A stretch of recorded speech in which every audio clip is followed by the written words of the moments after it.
গত 15 বছর আমাদের মধ্যে অনেকে চাটুকারের ভূমিকা পালন করেছেন।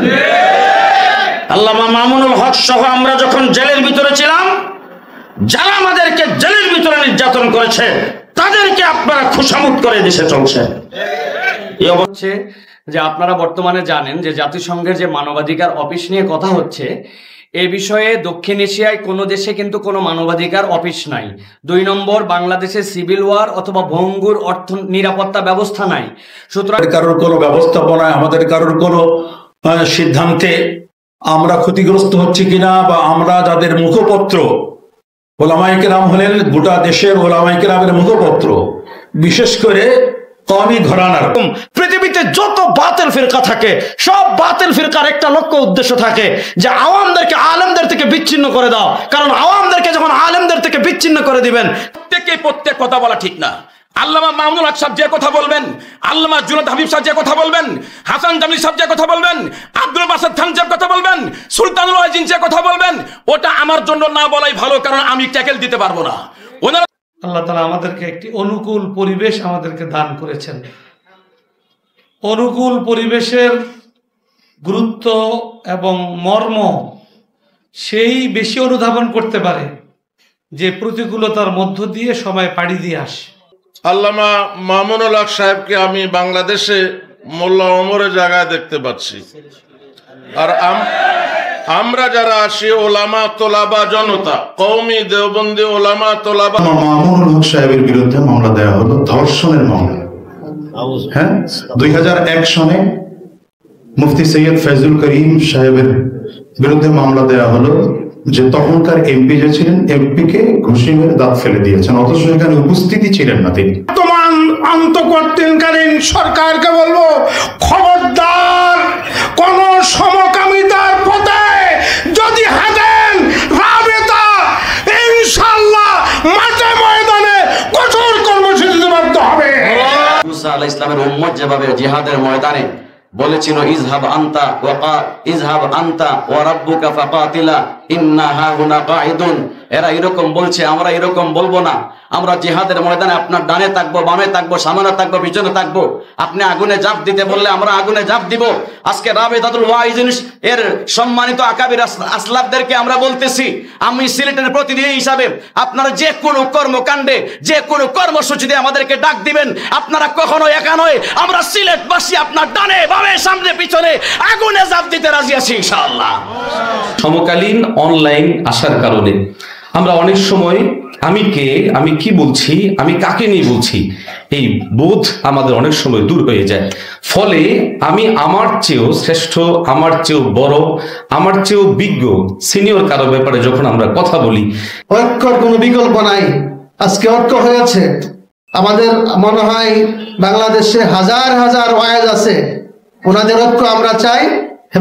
বিভিন্ন মাহফিলে প্রধান বক্তা হিসেবে আলোচনা করতে যাব, তখন দেখবেন আপনাকে আমাকে রিসিপশন করার জন্য 50-60টা করে মোটরসাইকেল, নারায়ে তাকবীর, আল্লাহু আকবার, প্রধান বক্তার আগমন বলবে। কিন্তু এই রকম একটা স্মৃতিময় অনুষ্ঠান আজীবন আমাদের হৃদয়ে গাঁথা থাকবে। ঠিক মহান মুরব্বী শেখুল ইসলাম আল্লামা আহমদ শফিউ নওয়ারাল্লাহু মারকাদাহ স্মরণ করছি, মুজাহিদ মিল্লাত শেখুল ইসলাম শেখুল হাদিস হাফেজ আল্লামা জুনায়েদ বাবুনগরী রাহিমাহুল্লাহকে স্মরণ করছি, হযরত জুবাইর আহমদ আনসারী রাহিমাহুল্লাহকে, যাদের ঐকান্তিক ইচ্ছায় এবং নির্দেশে 2019-এর 28 সেপ্টেম্বর দেশে যারা আলোচনা করি আমরা প্রচুর পরিমাণে প্রশংসা শুনে অভ্যস্ত, সম্মান পেয়ে অভ্যস্ত।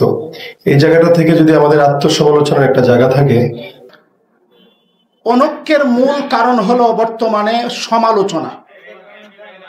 বড় হওয়া কঠিন, বড়দের সমালোচনা করা সহজ। ভাইজান, আপনার সাথে রাবেতার নেতৃবৃন্দ দেখা করতে আসবেন না? ভাই আপনাদেরকে বললাম একটু শুনলাম, রাবেতা আলমে ইসলাম। আমি তখন বললাম ইন্না লিল্লাহ, রাবেতা আলমে ইসলামের সাথে রাবেতাতুল ওয়াইজিনের কি সম্পর্ক? উনি তখন বললেন, ওয়াজ এবং নসিহত করা, জনগণের সামনে কথা বলতে পারা, এটা নবীদের সিফত। প্রত্যেক নবীকে আল্লাহ পাক বক্তা বানিয়ে পাঠাইছে। শুধু হযরত মুসা আলাইহিস সালাতু ওয়াস সালাম কথা খুব বলতে পারতেন না, মুখে কথা বাঁচত। এই জন্য আল্লাহ পাক হারুন আলাইহিস সালামকে, তার ভাই হারুনকে নবী বানিয়েছেন, এবং তিনি তুখুর বক্তা ছিলেন। এই জন্য আমাদেরকে এটা খেয়াল করতে হবে যে আমরা কাদের উত্তরসূরি।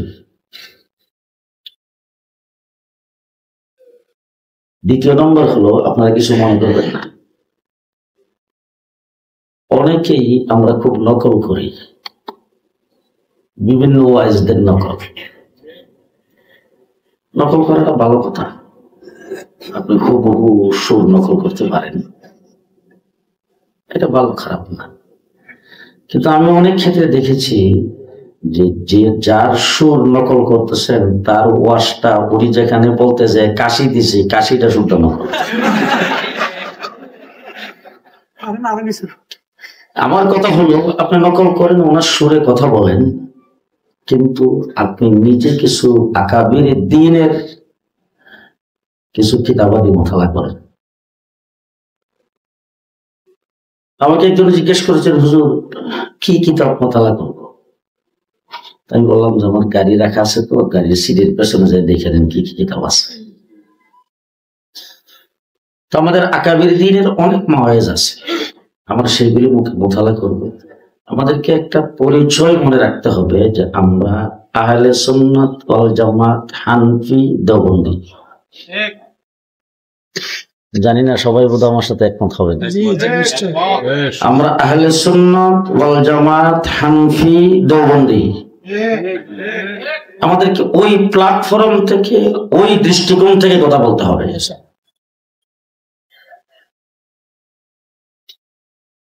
আরেকটা কথা বলতে চাই, মনে কিছু নেবেন। আমি আজকে কিছু বললাম, দীর্ঘ লম্বা টাইম এ পর্যন্ত আমি কোন একটা ভিজিটিং কার্ড আনিনি। আমার পক্ষ থেকে আমি কোথাও কোন একটা কাগজ ছাপি নাই। আজ পর্যন্ত কোনো দিন কোন মাহফিলে আমার নামটা পোস্টারের কোন জায়গায় ছাপলো এটা আমি দেখি। কিন্তু মাফ করবেন আপনারা, আমাদের এই ছোটদের মধ্যে অনেকে আছে, ওই সর্বনাশ, এই 3 নম্বরে আমার নাম দিলা, ওকে আমার জুনিয়র, যারা দাওয়াত দিছে ওদেরকে তোলাধুলা করে। এরপরে কার্ড দেখলে আমার মনে হয় অনেকের মানে খালি নবীরা বাকি, বাকি সব উপাধি লাগাইছে। আমি একদিন ধরলাম, লেখছেন শাইখুল ইসলাম হযরত আল্লামা আহমদ শফি রহমতুল্লাহ খলিফা, এরপরে মুফাসসিরে কোরআন। ফার্স্টটা লেখছে খালি সাবেক, উনি সাবেক কোথায় মুহাদ্দিস ছিলেন, কোথায় কি ছিলেন। তা আমি ওনাকে ডাক দিয়ে বললাম যে আপনি শাইখুল ইসলাম আল্লামা আহমদ শফি রহমতুল্লাহ খলাফত কবে পাইছেন? হুজুর মরার 1 বছর আগে। আমি বললাম আমি মরার 10 বছর আগে পাইছি। সকলের প্রতি আমার অনুরোধ থাকবে, নিজের নামটা নিজের না উঠাইলেই বলা হয়। হযরতুল আল্লাম খতিব উবাইদুল হক রাহমাতুল্লাহ আলাইহির কাছে আমাকে একজন আলেম নিয়ে গেছেন, উনার একটা দরখাস্ত উনি এক জায়গায় করবেন, সেখানে একটা সুপারিশ করার জন্য। ওই দরখাস্তের মধ্যে উনি নিজে দরখাস্ত করতেছেন একটা সংস্থার কাছে। ওই দরখাস্তের নিচে উনি ওনার নামের সাথে মৌলানা লিখছেন। খতিব সাহেব সাথে সাথে দরখাস্তটা ডিল মেরে ওনার উপর ফালাইয়া ওনাকে উঠে দিলেন। ওঠেন ওঠেন ওঠেন ওঠেন ওঠেন ওঠেন। 2 নম্বর খতিব উবাইদুল হক সাহেব, নাম বলবো না, বাংলাদেশের একজন বহুত বড় লেখক, সকলের কাছে পরিচিত। এবার একজন ব্যক্তি একটা বই উনি নিজে লিখেছেন, সে বইটা খতিব সাহেবের কাছে নিয়ে গেছেন। আল্লাহর কুদরত, ওই খতিব সাহেব প্রথম 2-3টা পৃষ্ঠা উল্টাবার পরেই একজন আলেম সম্পর্কে উনি সমালোচনা করেছেন সেই বইয়ের ভিতরে, এই অংশটা ওনার চোখে বসে। সাথে সাথে ওই ব্যক্তিকে উনি বইটা হাতে দিয়া তারপরে বের করে দিলেন।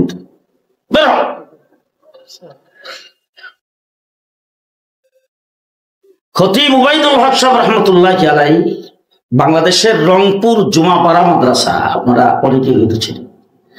আমি প্রায় আজকে 35 বছর যাবত ওখানে যাই। হযরত মাওলানা হাবিবুল্লাহ মিসবাহ সাহেব রাহমাতুল্লাহি আলাইহি ওখানে তাফসীর করতেন, আমি সেখানে বয়ান করতাম। আমাদের বড়রা সবাই গেছে। তো এই মাদ্রাসার মুতামিম নায়েবে মুতামিম সাহেবের সাথে আমার গভীর সম্পর্ক। ওনারা আমাকে মহব্বত করেন হিসেবে বলছেন যে ঢাকার বড়দেরকে আপনি একটু দাওয়াত দিন। আমি একবার খতিব ওবায়দুল হক রাহমাতুল্লাহি আলাইহিকে দাওয়াত দিলাম। উনি ওনার উসুল মোতাবেক বললেন যে যেই মাদ্রাসায় আপনি দাওয়াত করেছেন ওই মাদ্রাসার কেউ আইসা আমার সঙ্গে দেখা করিতে হইবে। ওনারা দাওয়াতনামা পোস্টার নিয়ে তারপর আসলেন, বিমানের টিকিট নিয়ে আসলেন ঢাকা টু সৈয়দপুর। টিকিটটা হাতে দিলেন, দাওয়াতনামা দিলেন, 500 টাকা দিলেন। এই টাকাটা কেন দিলেন? হুজুর আপনি বিমানবন্দর পর্যন্ত যাইতে হবে, যে জন্য 500 টাকা। এটা আজকের থেকে প্রায় 20-25 বছর আগের কথা বলতেছি। খতিব ওবায়দুল হক রাহমাতুল্লাহ এটা রাখলেন। উনি শুক্রবার দিন ছিল, জুমার নামাজের পরে আমরা একই বিমানে গেলাম। পরের দিন সকাল 10টার বিমানে উনি আসছেন। আমার আবার পরের দিন রংপুরে মাহফিল ছিল, আমি থেকে গেলাম। ঢাকায় আসার 2 দিন পরে আমাকে খতিব ওবায়দুল হক রাহমাতুল্লাহি আলাইহি বললেন যে ওই রংপুর জুমাপাড়া মাদ্রাসার মুহতামিম সাহেব নাইবে মুহতামিম সাহেব ওনারা কেউ ঢাকায় আসলে আমার সঙ্গে দেখা করতে বলুন। 1 সপ্তাহ পরেই নাইবে মুহতামিম সাহেব আসছেন, ওনাকে নিয়ে আমি খতিব ওবায়দুল হক সাহেবের বাসায় গেলাম। চাটা খাওয়া শেষ হওয়ার পরে ওই 500 টাকায় না নাইবে মুহতামিম সাহেবের হাতে দিলেন। নাইবে মুহতামিম সাহেব আশ্চর্য বলতেছে, হুজুর এটা কিসের টাকা? ওই যে বিমানবন্দর যাওয়ার জন্য দিছিলেন, আমি তো ইসলামিক ফাউন্ডেশনের একটা গাড়ি এসে আমাকে জুমার নামাজ পড়াইবার জন্য নিয়ে যায়। তো আমি গাড়ির থেকে নামার সময় ড্রাইভারকে বললাম আমি আজকে বাসায় যাব না। তো ড্রাইভার জিজ্ঞেস হুজুর কোথায় যাবে? বলে আমি বিমানবন্দর যাবো, আমার রংপুরে প্রোগ্রাম আছে। হুজুর তাইলে নামাজ পড়ে আপনি বের হয়ে আসলে আমি এখানেই থাকবো, বিমানবন্দর আপনাকে বসাই দেব। তো ড্রাইভার আমাকে বিমানবন্দর নিয়ে গেছে। আমি গাড়ির থেকে নামার সময় ড্রাইভার জিজ্ঞেস করে হুজুর আবার আসবেন কখন? বলে কালকে সকাল 10টার ফ্লাইটে আসবো। হুজুর আমি বিমানবন্দর থাকবো, তোমার অন্য ডিউটি আছে না, অফিসিয়াল ডিউটি? হুজুর ডিউটি থাকলে আপনার কথা বললে ডিউটির কোনো সমস্যা হবে না। তখন ওবায়দুল হক সাহেব রাহমাতুল্লাহি আলাইহি বললেন যে আমার ওই 500 টাকা খরচ হয় নাই, আমি নাইমা এসে দেখি ড্রাইভার খারাপ, আমি ইসলামিক ফাউন্ডেশনের গাড়ি দিয়ে আসা যাওয়া করছি, 500 টাকা নিয়ে যান।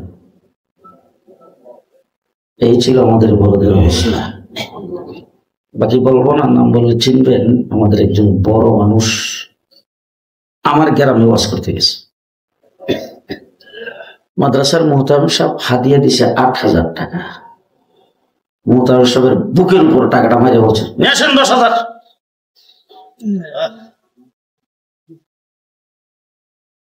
হয়তো আপনারা অনেকে রাগ করতেছেন, নিয়ে যান আপনার টাকা। 10,000 টাকা আমার সঙ্গে কথা হয়েছে, 10,000 1 টাকা কম দিলে হবে না। মুহতামিম সাহেব নিজের কমিটি সিদ্ধান্ত করছে হাদিয়া দিবে 8,000 টাকা। মুহতামিম সাহেব নিজের পকেট থেকে 1,000 টাকা দিয়া তারপরে আমার আব্বার হাতে টাকাটা দিলেন। আমার আব্বা রহমতুল্লাহ হাতে টাকাটা দিলেন। জুনায়েদ হাবিবের বাবা এই হইলে বোধ হয়নি একটু। আমার আব্বা নিয়ে টাকাটা নিয়ে গেলেন, পরে জিজ্ঞেস করতেছে কত আনছেন? এর আগে কিন্তু বৈশা আমার আব্বার সঙ্গে পরিচয় হয়েছে, উনি জুনায়েদ হাবিব সাহেবের আব্বা, একসাথে বসে খানা খেয়েছে। কত আনছেন? গরিব মাদ্রাসা তো 8,000 টাকা দিছিল, আরো 1,000 টাকা। 10,000 টাকার 1 টাকা কমে হবে না, আমাকে বইলে আনছে 10,000 টাকা দেবে। আল্লাহ রাস্তায় আপনারা আমাকে মাফ করবেন।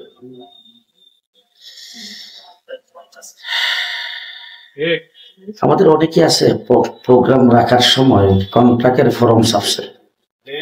আমাদের এখানে যারা আসছেন আপনাদের কাছে নাও থাকতে পারে। ফরমের মধ্যে যা লেখা আছে, আমার কাছে ফরম আছে মোবাইলের ভিতরে, আমি কেউ যদি দেখতে চান দেখাইতে পারবো। আল্লাহর রাস্তায় এগুলি করবেন না, এগুলি আমাদের আকাবির দ্বীনের নকশে কদম না। আকাবির দ্বীনের অবস্থাটা এরকম ছিল না। আমাদের আকাবির দ্বীন সত্যিকার অর্থে ইখলাসের সাথে দ্বীনের খেদমত হিসাবে কাজ করছে। হযরত মাওলানা আব্দুল গাফফার সাহেব রাহমাতুল্লাহি আলাইহি আমার গ্রামে দাওয়াত করে নিয়েছিলাম 1982 বা 83 হবে।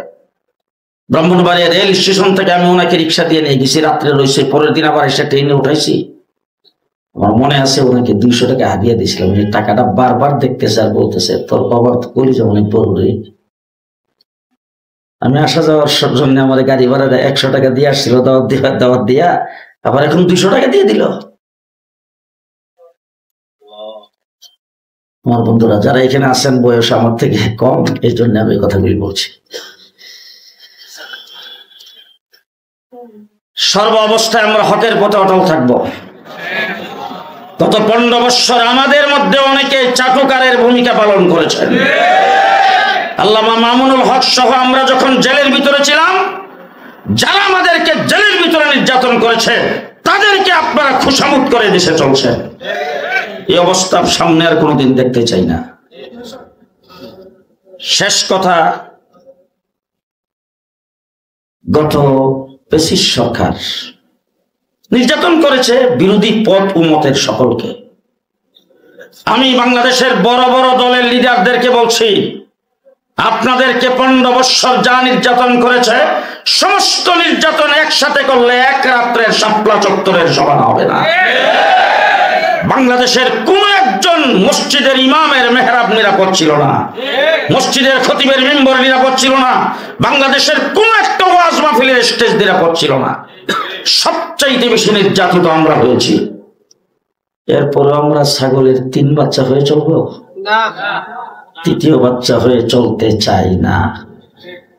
প্রত্যেক ক্ষেত্রে আজকে অন্তর্বর্তীকালীন সরকার আছে, কালকে নির্বাচিত সরকার আসবে, যেই আসুক আমাদেরকে মূল্যায়ন করে এই দেশে সরকার রাষ্ট্র চালাইতে হবে। আমাদেরকে মূল্যায়ন ছাড়া চালাইতে পারবে না।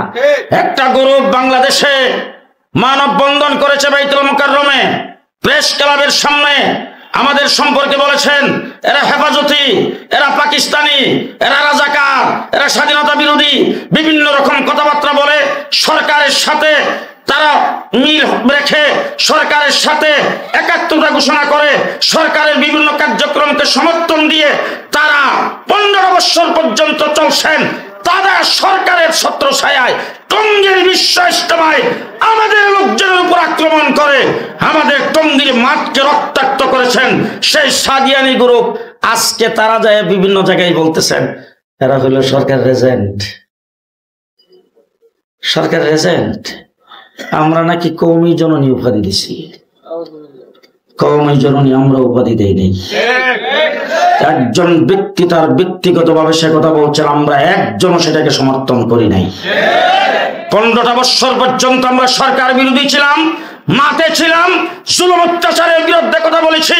তোমরা সরকারের 5টা গোলাম হিসাবে ছিলা। আজকে 7 সপ্তাহে বাংলাদেশে আনার জন্য গভীর পায়তারা শুরু হয়েছে। কাকরাইল মসজিদ দখল করার জন্য, টঙ্গীর মাঠ দখল করার জন্য তাকে যে কোনো মূল্যে প্রতিহত করতে হবে। সামনে আসে মাত্র আর 5 দিন। 5 তারিখে সরওয়ার্দী উদ্যানে আলিম উলামায়ে কেরামের মহাসমাবেশ আহ্বান করেছেন। আজকের থেকে নিয়ে 4 তারিখ পর্যন্ত যত মাহফিল যত জায়গায় করবেন প্রত্যেকটা মানুষকে সেই সমাবেশে যোগদান করার জন্য উদ্বুদ্ধ করবেন। সকাল 9টার থেকে শুরু হবে, করবেন তো ইনশাল্লাহ? আস্তে কর, আস্তে কর। আজকেই তো এখান থেকে যে মাহফিলে যাবেন, প্রত্যেকটা মাহফিলে জনগণকে উদ্বুদ্ধ করবেন, ধর্মপ্রাণ মুসলমানকে উদ্বুদ্ধ করবেন। সিদ্ধান্ত নিয়েছে আমাদের বড়রা 5 তারিখের পরীক্ষাকে মুলতবি করে এই সমাবেশকে কামিয়াব করতে হবে। 15 লক্ষ মানুষের সমাবেশ করবো ইনশাল্লাহ আমরা। আপনারা সকলে সেখানে উপস্থিত হবেন। নাসরুম মিনাল্লাহ, ফাতহুন কারীম, ওয়াবাশশিরিল মুমিনিন। আসসালামু আলাইকুম ওয়া রাহমাতুল্লাহ। সম্মানিত উপস্থিতি, এ পর্যায়ে আলোচনা পেশ করছেন অন্যতম দায়ী, আলোচক, বিশিষ্ট মিডিয়া ব্যক্তিত্ব জনাব হযরত মাওলানা আব্দুল হাই মোহাম্মদ সাইফুল্লাহ সাহেব।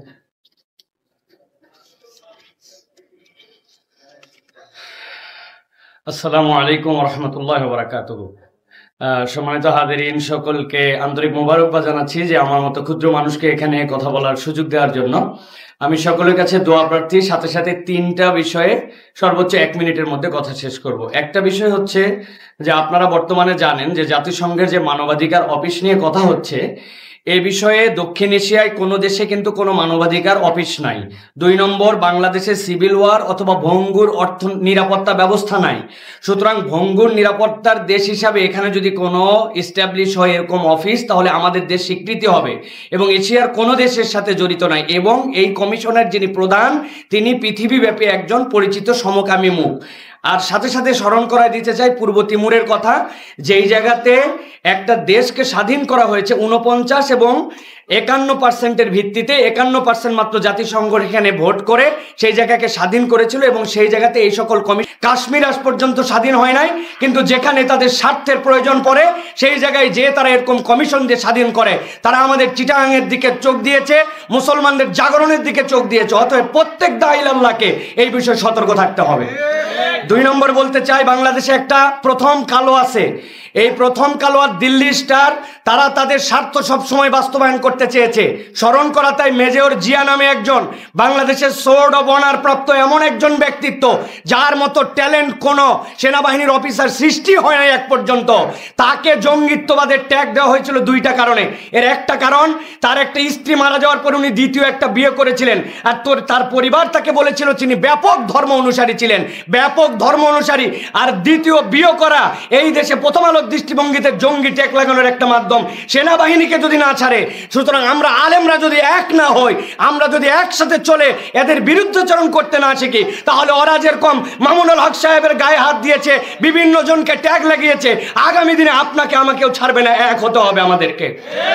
সর্বশেষ বলতে চাই প্রিয় ভাইরা, একটা হচ্ছে এই যে আমরা একসাথে জার্নি করতেছি, উম্মাহ এক হবে কেমন করে সেমিনার, কিন্তু এইটা আমি 3টা কথা বলতে চাই, 30 সেকেন্ড সময় চাই।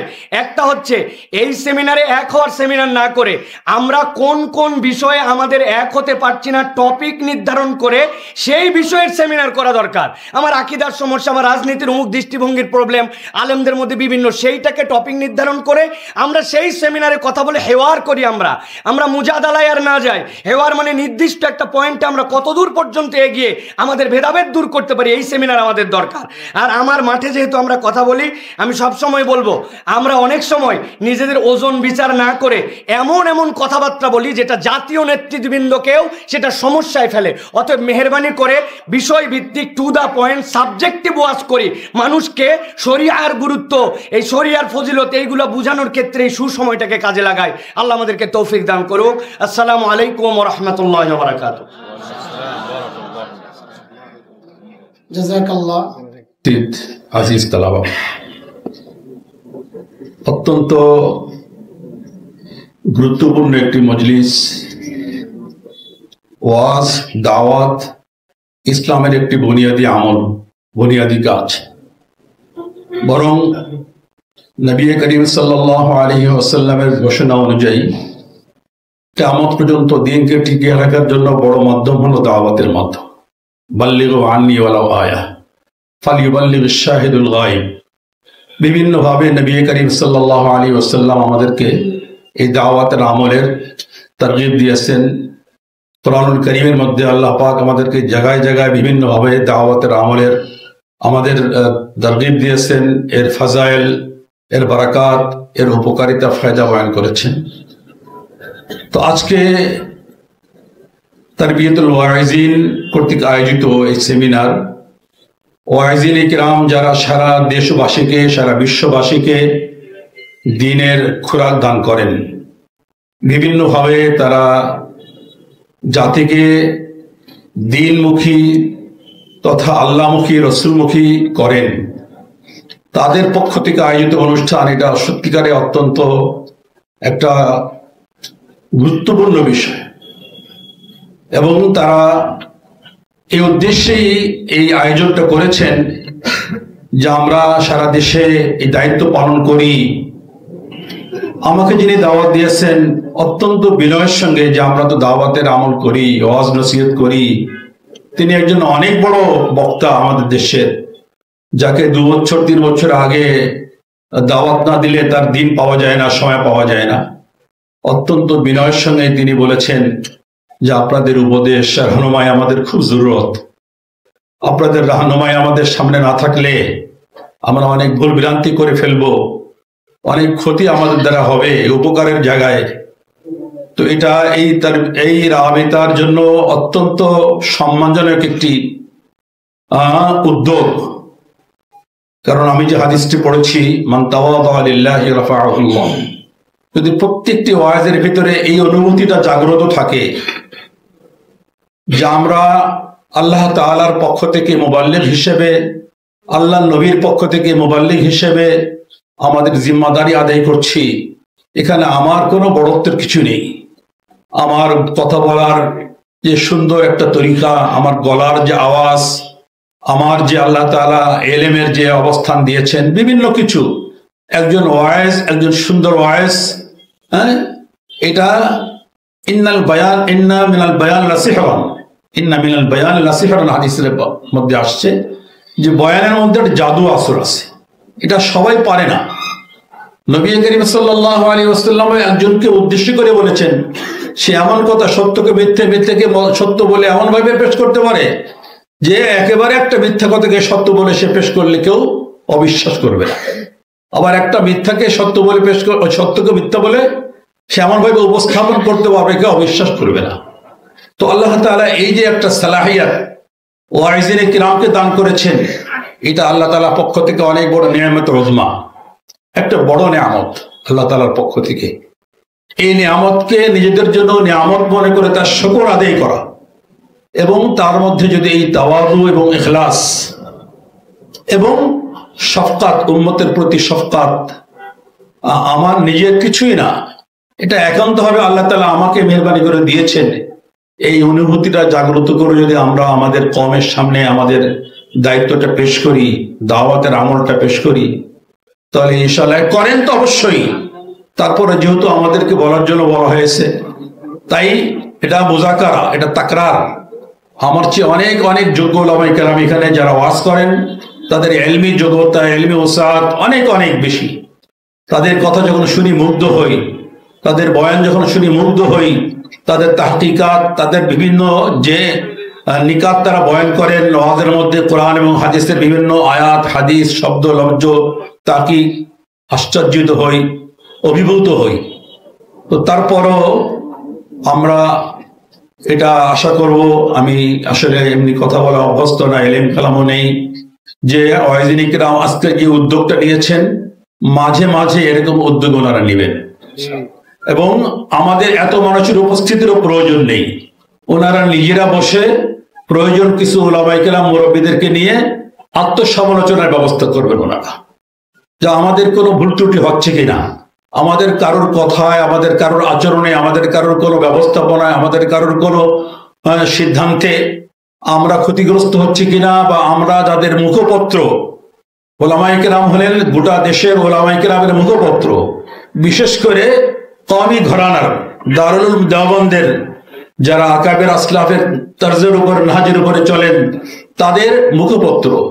তো আমরা তাদের, যাদের মুখপত্র, তাদের মাসলাকের উপরে, তাদের তরিকার উপরে, তাদের রাহনুমায়ের উপরে আমরা আছি কিনা, যদি এইভাবে মাঝে মধ্যে রাবিতার পক্ষ থেকে এরকম উদ্যোগ নিয়ে ওনারা বসেন এবং ত্রুটি বিচ্যুতি সম্পর্কে মুযাকারা হয় এবং ইসলাহ হয়, তাহলে আমার মনে হয় এটা আরো অনেক বেশি মুফিদ হবে। তাহলে কওমের জন্য, আমাদের জন্য, যারা আমরা শ্রোতা, আমরা সামিঈন যারা, আমাদের জন্য ইনশাআল্লাহ অনেক মুফিদ হবে। আল্লাহ তাআলা আমাদের সবাইকে, বিশেষ করে আজকের যারা আয়োজক, তাদেরকে আল্লাহ তাআলা যে মহৎ উদ্দেশ্য নিয়ে এই অনুষ্ঠানের আয়োজন করেছেন, ভরপুর কামিয়াবি আল্লাহ তাআলা দান করেন, সাথে আমাদের সবাইকে আল্লাহ তাআলা কবুল করেন। আমিন। ওয়া আখিরু দাওয়ানা আলহামদুলিল্লাহি রাব্বিল আলামিন। রাসূলুল কারীম, আম্মা বা'দ। আমি কোনো ভূমিকা ছাড়া কথা বলছি এখানে, আসলে আমি আজকে কথা শুনতে এসেছি, কথা বলতে আসিনি। রাবেতাতুল ওয়াইজিনের কাছে আমার প্রথম একটা আবদার থাকবে। এক নম্বর যেটা হলো, মাঝে মাঝে বিষয়ভিত্তিক তারবিয়াত করা, অর্থাৎ যেখানে আমরা যারা কথা বলি, আমরা যারা ছোট আছি, আমাদের নানা সংকট তৈরি হয়, নানা ফিতনা আসে, এটার মোকাবেলায় সংকট আমরা কেমনে কাটাবো, এটাকে কেন্দ্র করে মাঝে মধ্যে বিষয়ভিত্তিক তারবিয়াত করা। যেমন আমরা সম্প্রতি বা আরো কিছুদিন গেলে একটা প্রবল ফিতনার সম্মুখীন হব, এবং আমরা হচ্ছি, সেটা হলো মডারেট ইসলাম। ইতিমধ্যে আমরা সহজে ইসলামের কথা শুনছি, তো এটাকে আমরা প্রবল ভাবে মোকাবেলা কেমনে করব, আসলে মডারেট ইসলাম কি, মডারেট ইসলাম কি চাচ্ছে, এবং আপনারা দেখেছেন মডারেট ইসলাম দ্বারা আমাদের দেশের তরুণরা কি পরিমাণ প্রভাবিত হচ্ছে, এবং আমি যতটুকু শুনেছি ইয়াসির কাদরিকে আমাদের দেশে আনারও পরিকল্পনা আমাদের দেশের তরুণরাই করছে। তো এই যে ইসলামের ট্রেডিশনাল বাহিরের ধারার বাহিরে গিয়ে মডারেট ইসলামকে প্রমোট করা হচ্ছে, সহজিয়া ইসলামকে প্রমোট করা হচ্ছে, নদিয়ার ইসলামকে প্রমোট করা হচ্ছে, এই ফিতনাকে আমরা পরিকল্পিতভাবে বুদ্ধিবৃত্তিকভাবে এটা আমরা হুঙ্কার দিলে শুধু এটা আটকানো যাবে না। এলোপাতাড়ি যুক্তিভিত্তিক কোরআন সুন্নাহর বাহিরে গিয়ে কথা বললে আমরা এটার দ্বারা তরুণ সমাজকে আকৃষ্ট করতে পারবো না। এই ফিতনাগুলো আমরা কেমনে মোকাবেলা করতে পারি এবং আমরা তরুণ যারা দায়ী আছি এ ব্যাপারে আমাদের করণীয় কি হতে পারে? রাবেতা আমরা আশা করি আমরা বিভিন্ন ঘরানার বিভিন্ন সংগঠনকে দেখেছি তারা বিভিন্ন সময় বিভিন্ন তারবিয়াতের আলোচনা করে। রাবেতা আমরা মাঝে মধ্যে আশা করি এই ধরনের তারবিয়ার আলোচনা করবে। 2 নম্বর আমি যে বিষয়ে আলোচনা করব সেটা হলো পরস্পর মতানৈক্যপূর্ণ বা বিভেদের বিষয় মাঠে আলোচনার বিষয় না বানানো। আমরা গত 3-4 বছরে খুব দুঃখজনক ভাবে এই দৃশ্যটা দেখেছি। মনে করেন আমাদের ভিতর আমরা সবাই আশারি, মাতুরিদি, আমরা সবাই হানাফি, আমরা সবাই দেওবন্দি, ক্লিয়ার কথা, এখানে আমাদের কোনো অস্পষ্টতার কিছু নাই। আপনি যত উদার হন, মৌলানা আব্দুল মালিক হাফিজুল্লাহ যেই কথা লিখেছেন, আপনি যদি উদারতা দেখা থেকে আপনার মাসলাককে বিসর্জন দিয়ে দেন, আপনি যদি উদারতা দেখা থেকে আপনার মাযহাবকে বিসর্জন দিয়ে দেন, আপনি যদি উদারতা দেখা থেকে আপনার আকীদাকে বিসর্জন দিয়ে দেন, ওই উদারতা ইসলাম উদারতা না, ওই উদারতার নাম হলো শয়তানি। কিন্তু এখন কথা হলো আমাদের মধ্যে বিভিন্ন বিষয় নিয়ে, ছোটখাটো বিষয় নিয়ে ইখতিলাফ হতেই পারে, আমাদের মধ্যে ছোটখাটো বিষয় নিয়ে দ্বন্দ্ব হতেই পারে। আরে ভাই, আমাদের 2 ভাইয়ের মধ্যে ঘরে দ্বন্দ্ব হয় না? আমাদের স্বামী স্ত্রীর ভিতর দ্বন্দ্ব হয় না? মা বাপ আর সন্তানের ভিতর দ্বন্দ্ব হয় না? এমন কোন ফ্যামিলি আপনি বাংলাদেশে আমাকে দেখতে পারবেন? যত বড় ফ্যামিলি হোক, যে 5 ভাই আছে, ভাইয়ে ভাইয়ে কখনো দ্বন্দ্ব হয় নাই, বাপ এবং ছেলেদের কখনো কোনো বিষয় মতানৈক্য হয় নাই, এমন কোনো ফ্যামিলি আমার জানা মতে নাই। সব ফ্যামিলিতে কম বেশি হয়। কিন্তু আমরা গত 3-4 বছর এটা অত্যন্ত দুঃখজনক ভাবে দেখেছি যে আমাদের বয়সী বা অত্যন্ত আমাদের মুরব্বী, আমরা তো সাহাবা একরাম মাসুম না, মাসুম তো শুধু নবীরা, সাহাবা একরাম হলেন মাগফুর। এটা হলো আহলুস সুন্নাহ ওয়াল জামাতের আকীদা। আমরা আমাদের আকাবির যারা, আমাদের মুরব্বী যারা, যাদের বয়ান শুনে, যাদেরকে দেখে আমরা বয়ান শিখেছি, যাদের বয়ান শোনার জন্য আমরা দিন রাত অনেক সফর করে তো দূরে গিয়েছি, তারা কথা বলেন, প্রতিদিন অনেক জায়গায় কথা বলেন। 1-2 জায়গায় তাদের একটা ভুল হতেই পারে, তাসামু হতেই পারে, গলত হতেই পারে। কিন্তু সবচেয়ে দুঃখজনক যেটা বিষয় হলো যে আমাদের বয়সে আমরা যারা আছি, আমাদের বড়দের ভুলকে আমরা বয়ানের মঞ্চে আলোচনার বিষয়বস্তু বানিয়ে ফেলি। এখন দেখা যায় সপ্তাহের পর সপ্তাহ যায়, 1 সপ্তাহ 2 সপ্তাহ, আর কোনো টপিক নাই।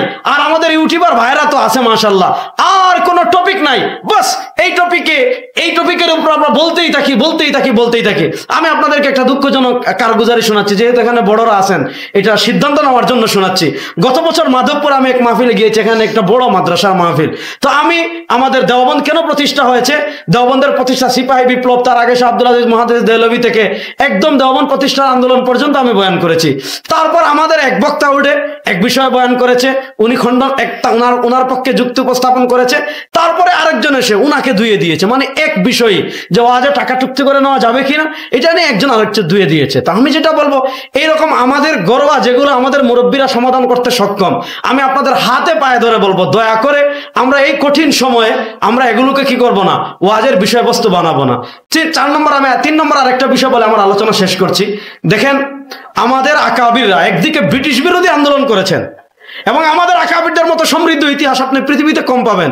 আমাদের আকাবির কাসিম নানতবী রাহিমাহুল্লাহ থেকে শুরু করে, শেখুল মাহমুদ হাসান দেওবন্দি রাহিমাহুল্লাহ থেকে শুরু করে, শেখুল আরবি ওয়াল আজম সৈয়দ হুসাইন আহমদ মাদানী নওয়ারাল্লাহু মারকাদাহু থেকে শুরু করে, শেখুল ইসলাম শাব্বির আহমদ উসমানী রাহিমাহুল্লাহ থেকে শুরু করে, আমাদের সব আকাবিরগণ যেমন ব্রিটিশের বিরুদ্ধে সশস্ত্র সংগ্রাম করেছেন, সশস্ত্র জিহাদ করেছেন, ঠিক তেমনি ভাবে আমাদের আকাবিরে দেওবন্দ ফিরাকে বাতিলার বিরুদ্ধে তাদের জবানও চালিয়েছেন, ফিরাকে বাতিলার বিরুদ্ধে তাদের কলমও চালিয়েছেন। হ্যাঁ, ইসলামের বৃহত্তর স্বার্থে আমরা কারোর সাথে ঐক্য হতেই পারি, এটা ইসলামের একটা সৌন্দর্য। কিন্তু তার অর্থ এই নয় যে আমি আমার আকীদা বিসর্জন দিয়ে দিব।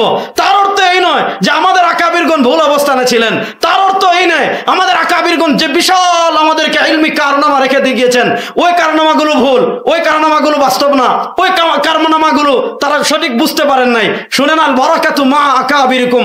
পৃথিবীতে যত বাতিল ফিরকা থাকে, সব বাতিল ফিরকার একটা লক্ষ্য উদ্দেশ্য থাকে যে আওয়ামদেরকে আলেমদের থেকে বিচ্ছিন্ন করে দাও। কারণ আওয়ামদেরকে যখন আলেমদের থেকে বিচ্ছিন্ন করে দিবেন, কাউসারি রহিমাল্লাহ যেটা লিখেছেন আল্লাহ মাযহাবিয়া কানতারাতুল্লাহ দীনিয়া, এটার মুলাখাস হলো আপনি যখন দ্বীন বুঝার ক্ষেত্রে, শরিয়া বুঝার ক্ষেত্রে, কোরআনের ফাহাম বুঝার ক্ষেত্রে আওয়ামকে যখন আলেমদের থেকে বিচ্ছিন্ন করে দিবেন, ওই আলেম গুমরাহ হতে, দিন থেকে বের হতে ওই আওয়ামের আর বেশি দিন লাগবে না।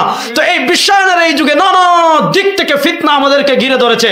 আমাদের আকাবিরে দেওবন্দ যেমন সশস্ত্র বিপ্লব করেছেন, সব বাতিল ফিরকার সমানভাবে খণ্ডন করেছেন, কোন বাতিল ফিরকাকে দলিল দিয়ে মাথা তুলতে দেন নাই। ইনশাআল্লাহ আমরা যারা আমাদের আকাবিরে দেওবন্দের রুহানি সন্তান আছি, আমরা বিপ্লবের কথা বলবো, ইসলামী শরিয়ার কথা বলবো, ইসলামী রাষ্ট্র প্রতিষ্ঠার কথা বলবো, কিন্তু ইনশাআল্লাহ ইলমি ভাবে আমরা এতটা যোগ্য হব, ইলমি ভাবে আমরা প্রত্যেকে এমনটা যোগ্য হব ইনশাআল্লাহ, আমাদের সামনে দলিল নিয়ে কোনো ফাতিল ফিরকা দাঁড়াতে পারবে না ইনশাআল্লাহ। আল্লাহ রাব্বুল ইজ্জত ওয়াল জালাল যে কথাগুলো বললাম আমাকে আপনাদের সবাইকে আমল করার তৌফিক দান করুন। নাসাবতু ফামিনাল্লাহ ওয়া ইন আখতাতু ফামিন্নি ওয়া মিনাশ শাইতান। জাযাকাল্লাহ, সাদাকাল্লাহুল আযীম।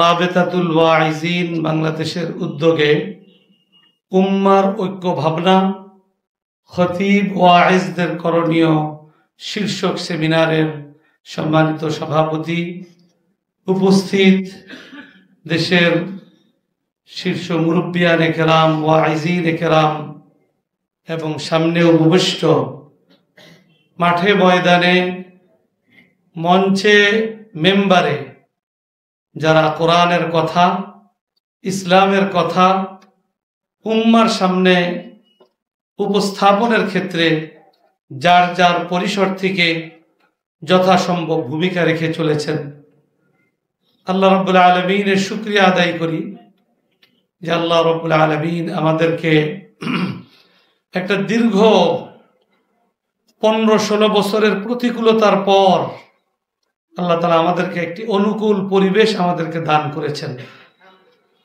অনুকূল পরিবেশের গুরুত্ব এবং মর্ম সেই বেশি অনুধাবন করতে পারে যে প্রতিকূলতার মধ্য দিয়ে সময় পাড়ি দিয়ে আসে। আমি মনে করি আমাদের বর্তমান প্রজন্ম, তারা, আমরা এক সময় স্বাধীনতা পরবর্তী প্রতিকূলতার কথা শুনছি, কিন্তু আমাদের প্রত্যক্ষ করা এই প্রজন্মের সুযোগ হয়নি। কিন্তু এই বিগত 15-16 বছরের প্রতিকূলতা এর মধ্য দিয়ে আমরা সময় পাড়ি দিয়ে আসছি। আল্লাহ তাআলা এরপরে আমাদেরকে একটা অনুকূল পরিবেশ দান করেছেন। আমাদের কর্তব্য এই অনুকূল পরিবেশের প্রতিটা মুহূর্তে মুহূর্তে, ক্ষণে ক্ষণে আমরা আমাদের অতীত প্রতিকূলতাকে যেন আমরা স্মরণে রেখে আমরা আমাদের ভবিষ্যৎ বিনির্মাণের জন্য সচেষ্ট হই। আমরা যদি অতীতকে ভুলে গিয়ে বর্তমান অনুকূল পরিবেশ দিয়েই শুধু মাতামাতি করি, তাইলে আমাদের ভবিষ্যৎ এই অনুকূল থাকবে কিনা সেটার ব্যাপারে যথেষ্ট শঙ্কা রয়েছে। এজন্য আমি এই ক্ষেত্রে বিশেষভাবে আজকের যে আলোচ্য বিষয় সেমিনারের, এইটা এই সময়ের অত্যন্ত গুরুত্বপূর্ণ এবং প্রয়োজনীয় একটি বিষয়। এবং এই সেমিনারের আয়োজক সংগঠন রাবেতাতুল ওয়াইজিন বাংলাদেশ, রাবেতাতুল ওয়াইজিন বাংলাদেশ, এটা যে এই দেশে কতটা প্রভাবশালী, কতটা সমাজের উপরে প্রভাব বিস্তারকারী একটা সংগঠন হিসেবেই আত্মপ্রকাশ করেছে, সেটা আমরা রাবেতাতুল ওয়াইজিনের আত্মপ্রকাশের 1-1.5 বছরের মাথায় বাংলাদেশে ইসলামপন্থীদের আরো অনেক সংগঠন আছে, কিন্তু সবচেয়ে বেশি প্রতিকূলতার শিকার যেই 1-2টা সংগঠন, তার মধ্যে একটা হলো রাবেতাতুল ওয়াইজিন।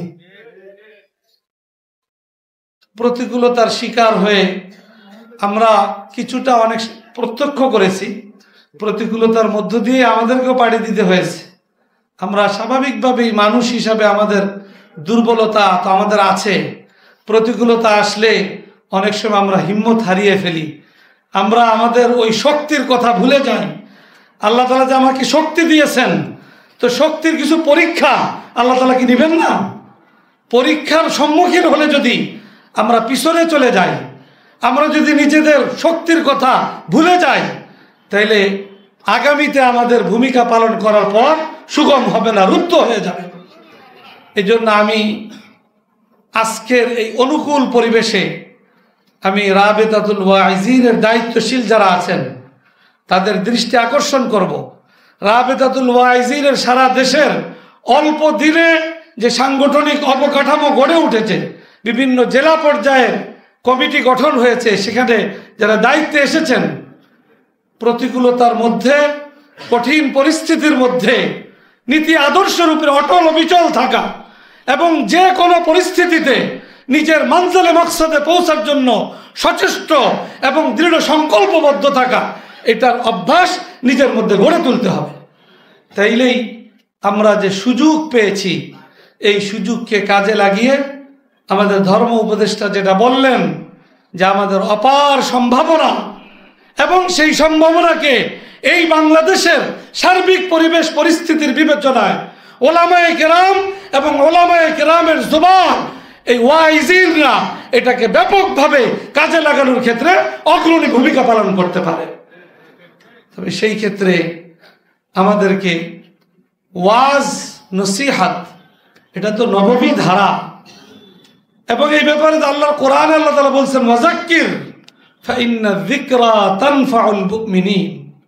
ওয়াজ হতে হবে, আমার আলোচনা হতে হবে, আমার আলোচনার মূল দৃষ্টিভঙ্গি থাকবে আমার শ্রোতারা এর দ্বারা উপকৃত হচ্ছে কিনা, না আমার শ্রোতারা আমার আলোচনার দ্বারা ক্ষতির পথে, ক্ষতির দিকে যাচ্ছে। আমাদের ওয়াজের দৃষ্টিভঙ্গি, আলোচনার দৃষ্টিভঙ্গি সবসময় এটাকেই মূল সামনে রাখতে হবে যে আমার আলোচনার দ্বারা আমার শ্রোতা, আমার সমাজ সে উপকৃত হচ্ছে কিনা।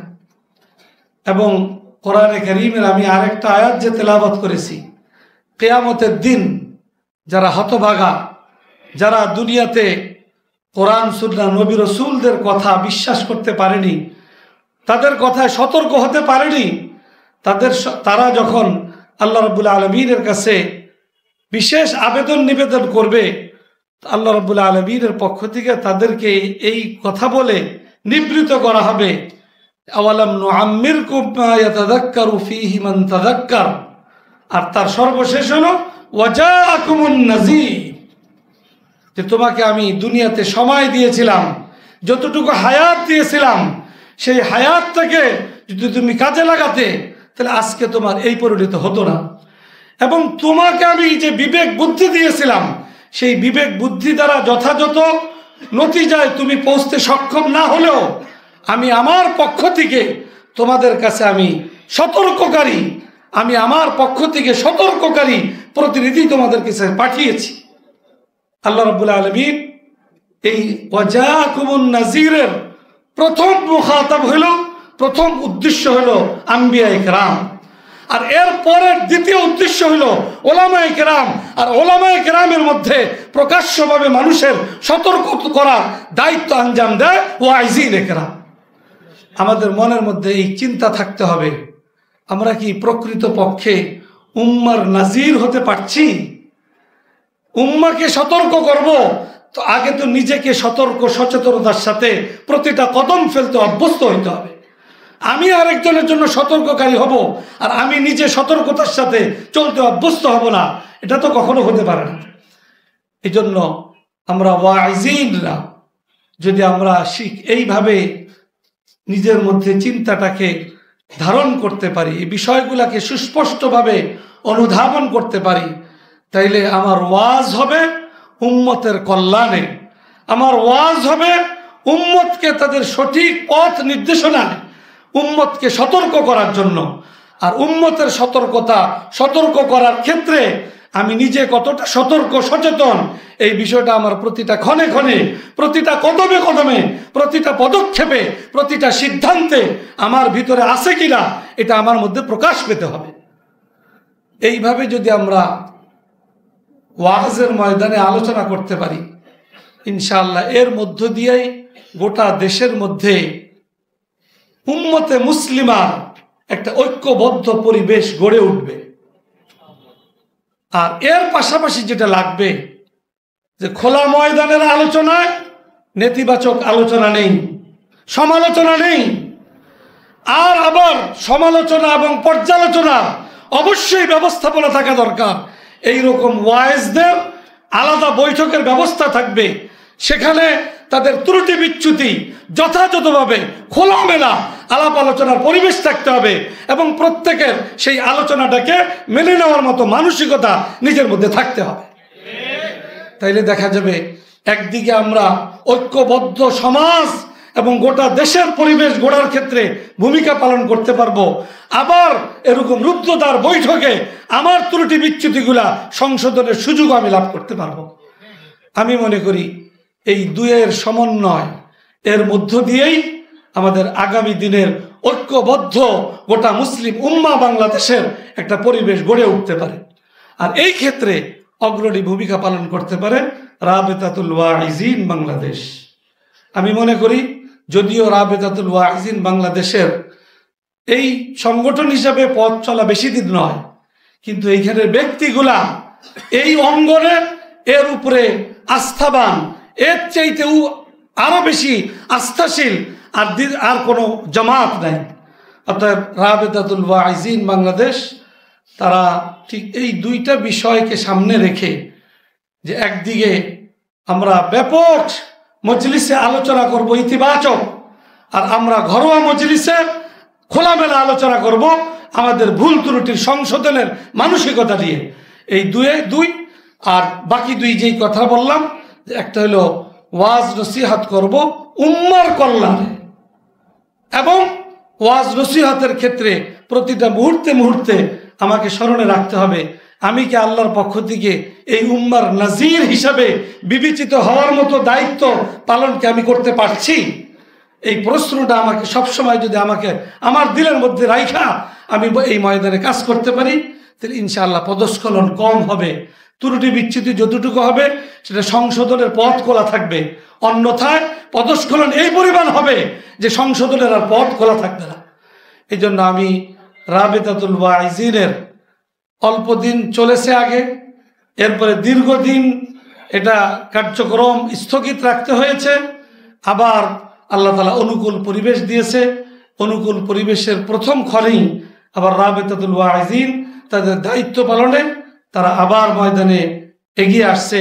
আমরা তাদের এই এগিয়ে আসাটাকে মোবারকবাদ জানাই এবং আগামীতে অত্যন্ত দৃঢ়তার সাথে যে কোনো প্রতিকূলতাকে মোকাবেলা করার মতো একটা হিম্মত এবং একটা দৃঢ় সংকল্প দিলেন ধারণ করেই আগামী দিনে এগিয়ে যাবে রাবেতাতুল ওয়াইজিন। এই প্রত্যাশা ব্যক্ত করে আমি সকলের কাছে বিশেষভাবে দোয়া চেয়ে আমার আলোচনা এখানেই শেষ করছি। ওয়া আখিরু দাওয়ানা আনিল হামদুলিল্লাহি রাব্বিল আলামিন। জাযাকুমুল্লাহু খাইরান। আল্লাহ তাআলা আজকের এই প্রোগ্রামকে কবুল করুন, এই কামনা করে আলোচনা শুরু করছি। আমার কথা হলো, ইংরেজরা অথবা ইসলাম বিদ্বেষীরা ওলামায়ে কেরামদের নিয়ে যে কাজগুলো করে, এর মধ্যে প্রথম কাজ হচ্ছে ওলামায়ে কেরামদেরকে জনতার কাছ থেকে বিচ্ছিন্ন করার কাজ, এবং সেই জন্য যা যা ট্যাগ দেয়া দরকার এই ট্যাগগুলো ওরা সমাজে প্রতিষ্ঠিত করার চেষ্টা করে।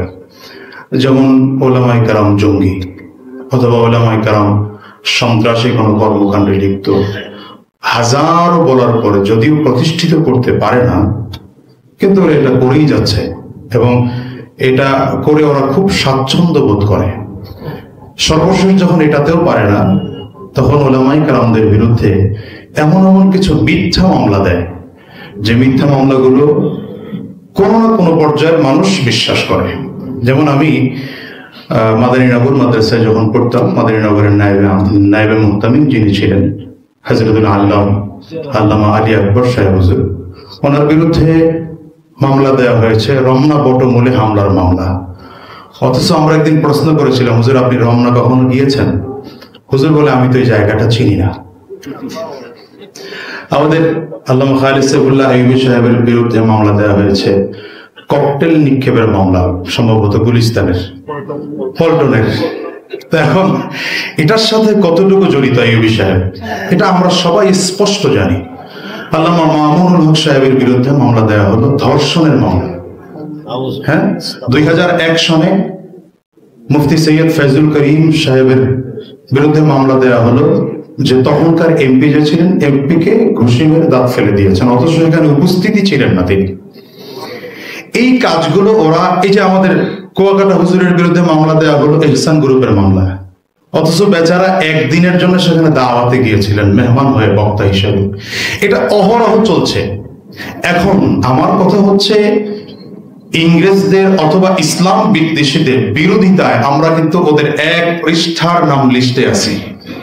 কে আমরা অমুক দল, কে আমরা তমুক দল, কে কোন টুপি পরি, কার মাথার টুপির ধরন কেমন, কে পাঁচকলকি, কে গোল পরি, কে সুন্নতি পরি, কে জালি টুপি পরি, এই পার্থক্য কিন্তু ইসলাম বিদ্বেষীরা করে না।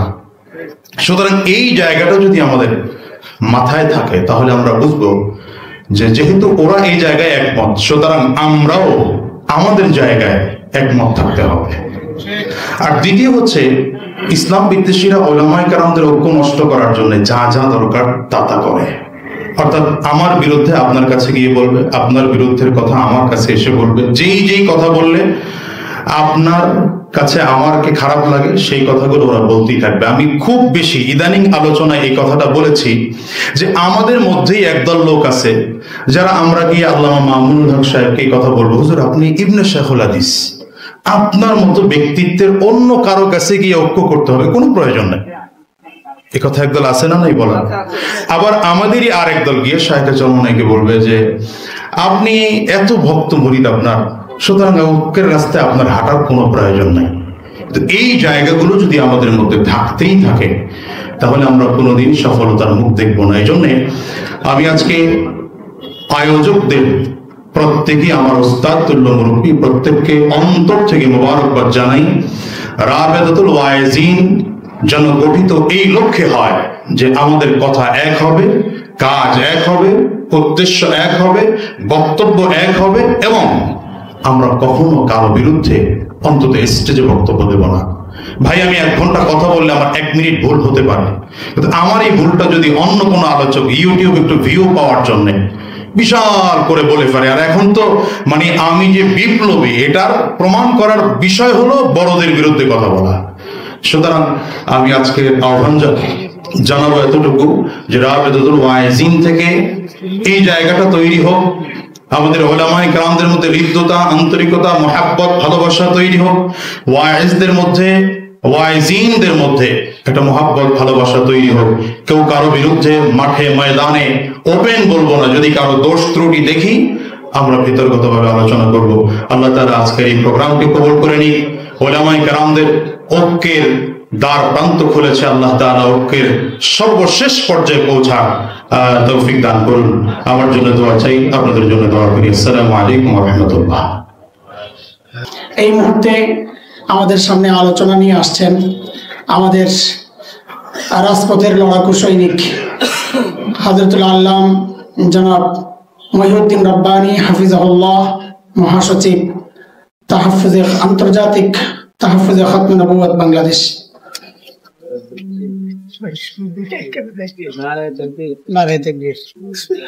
بسم الله الرحمن الرحيم وأورثنا الكتاب الذين اصطفينا من عبادنا صدق الله مولانا। সময় সংক্ষেপ, কথা অনেক হয়েছে, জরুরি কথাগুলো আমার আগে বলে ফেলেছেন। আমি তকরার করব না, যদিও নাকি ফাযাক্কির ফাইন্না যিকরা তানফাউল মুমিনিন ওয়া ফাওকা কুল্লি যি ইলমিন আলিম।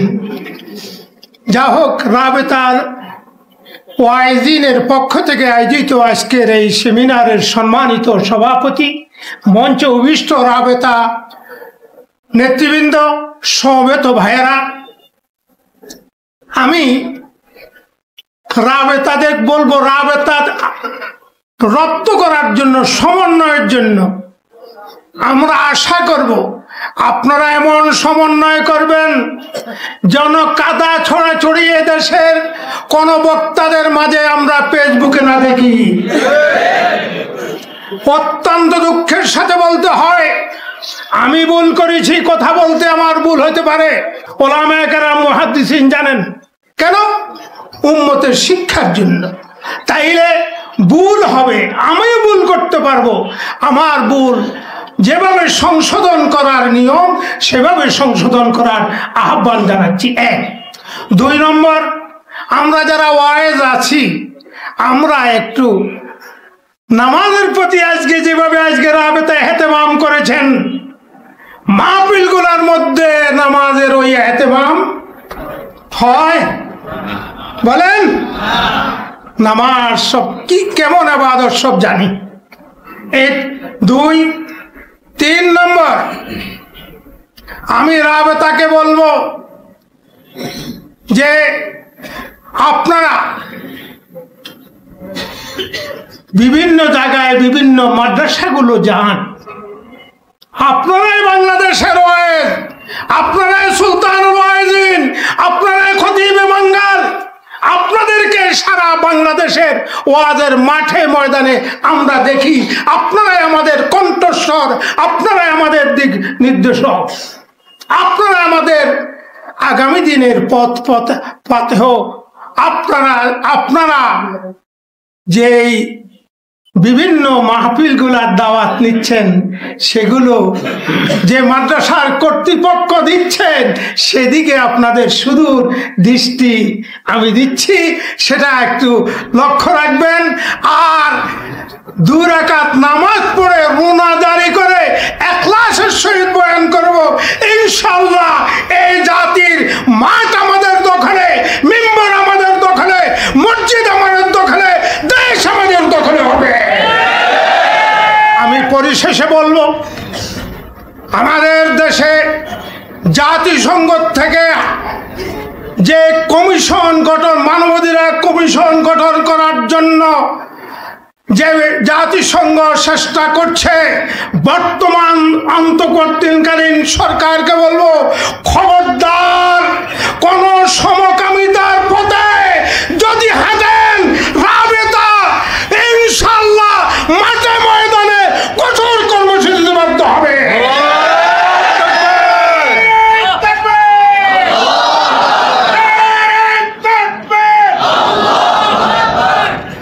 কোন সমকামিতার বরদাস্ত করা হবে না, বলে দিচ্ছি। ওই উপদেষ্টা সাবধান হয়ে যান। কিভাবে উপদেষ্টা হয়েছেন এই তালেবে ইলমের রক্তের উপর, তাই সাবধান হয়ে যান। কোন রকম যদি কিছু করেন, এই দেশের তলাবারা আছে, থাকবে ইনশাআল্লাহ।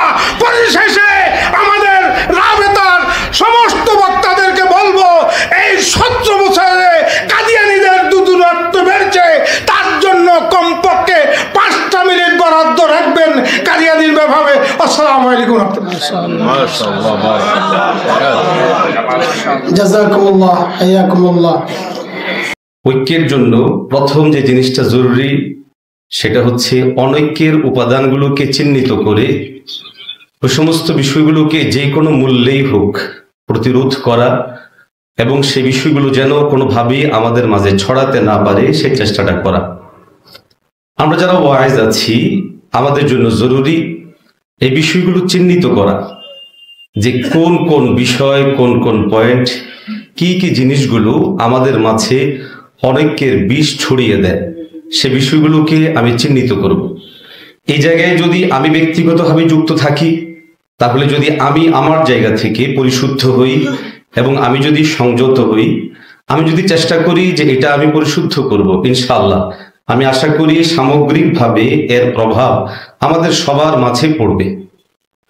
ঐক্যের জন্য একটা বড় ধরনের জায়গা লাগে, সেটা হচ্ছে আশাবাদী হওয়া।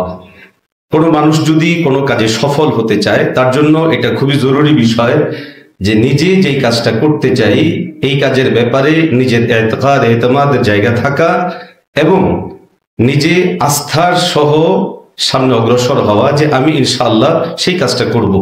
আমি মনে করি আমাদের এই চর্চাটা খুব বেশি হওয়া দরকার, যে আমাদের মাঝে কোন কোন পয়েন্টগুলো ঐক্য আছে, কোন কোন জায়গাগুলোতে আমরা এক এবং অভিন্ন। দুর্ভাগ্যজনক বিভিন্ন সময় এমন হয় যে আমরা অনৈক্যের বিষয়গুলো, দ্বিমতের বিষয়গুলো, ভিন্নতার বিষয়গুলো এমন ভাবে চর্চা করতে থাকি, একটা পর্যায়ে আমরা নৈরাশ হই। আমরা খেই হারিয়ে ফেলি এবং আমরা ভাবতে থাকি হয়তো আর কোনোদিন আমাদের মাঝে ঐক্য হবে না। অথচ বাস্তবতা হলো এই, আমরা যদি ঠিক এই মুহূর্তে পয়েন্টটা মিলাতে থাকি তাহলে আমি দৃঢ়তার সাথে বলি 100টা পয়েন্ট যদি নেওয়া হয় তাহলে 90টা পয়েন্ট আমরা এমন পাবো যেগুলোতে আমরা এক, যেগুলোতে আমরা অভিন্ন, এবং ক্ষেত্রবিশেষ অনেক জায়গায় এমন আছে যেখানে সেই পয়েন্টটা 95 পর্যন্ত নিয়ে যাওয়া যাবে। তাহলে মাত্র 5টি বিষয়কে কেন্দ্র করে ঠিক কি কারণে আমি অনুৎসাহিত হব, আমি নৈরাশ হব, আমি ঠিক কি কারণে উম্মার এই সময়ের প্রয়োজনীয় এই জায়গাগুলোতে আমি কেন ঐক্যর জন্য আমি কেন অগ্রসর হতে পারবো না।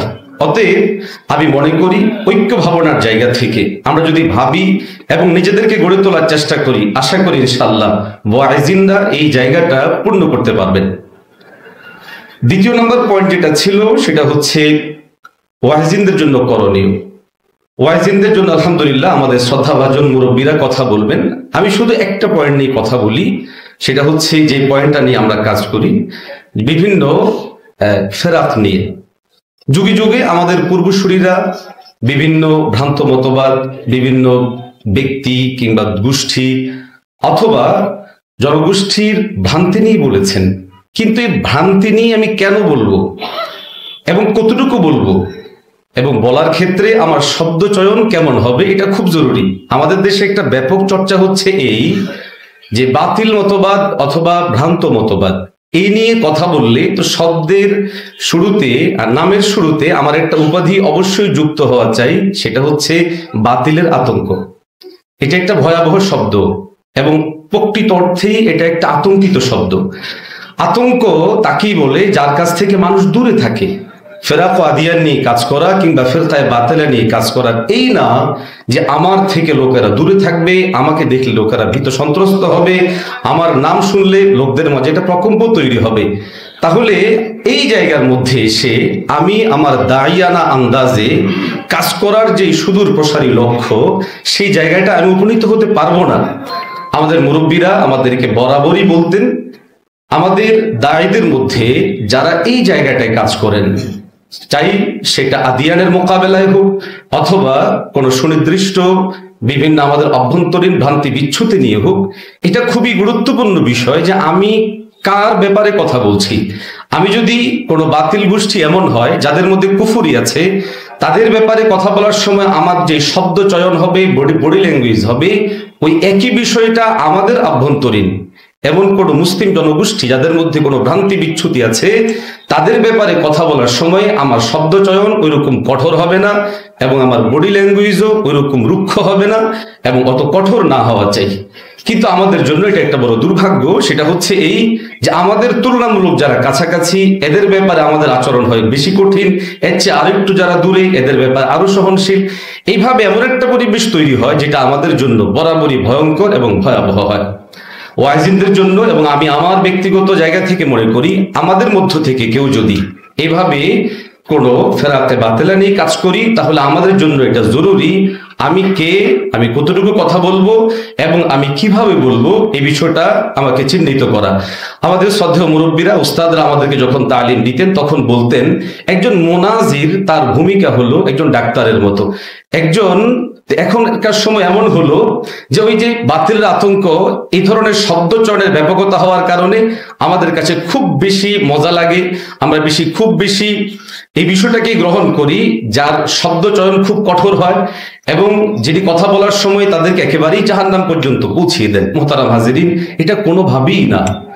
আমাদের দায়িত্বের জায়গা হলো আমাদের কোনো ভাই যিনি কোনো বাতিল মতবাদে জড়িয়ে পড়েছেন, চাই সেটা বেদাত হতে পারে অথবা হতে পারে কোনো ভ্রান্ত চিন্তা, এই জায়গায় তিনি একটা ক্ষতির মধ্যে আছেন।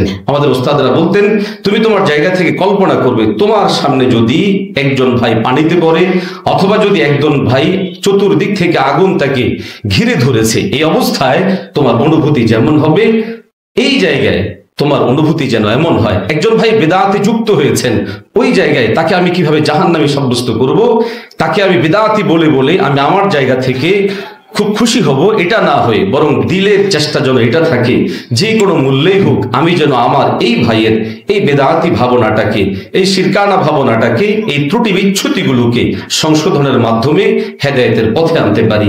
আমি মনে করি আমরা যদি ইনশাআল্লাহ এই জায়গাগুলোতে এই বিষয়গুলোর প্রতি খেয়াল রেখে কথা বলি, তাহলে ইনশাআল্লাহ এটা আমাদের জন্য অনেক বেশি উপকার হবে। শেষ করব ছোট্ট একটা অনুরোধ করে, সেটা হলো এই সমকালীন অনলাইন আসার কারণে আমরা অনেক সময় আমি কে, আমি কি বলছি, আমি কাকে নিয়ে বলছি, এই বোধ আমাদের অনেক সময় দূর হয়ে যায়।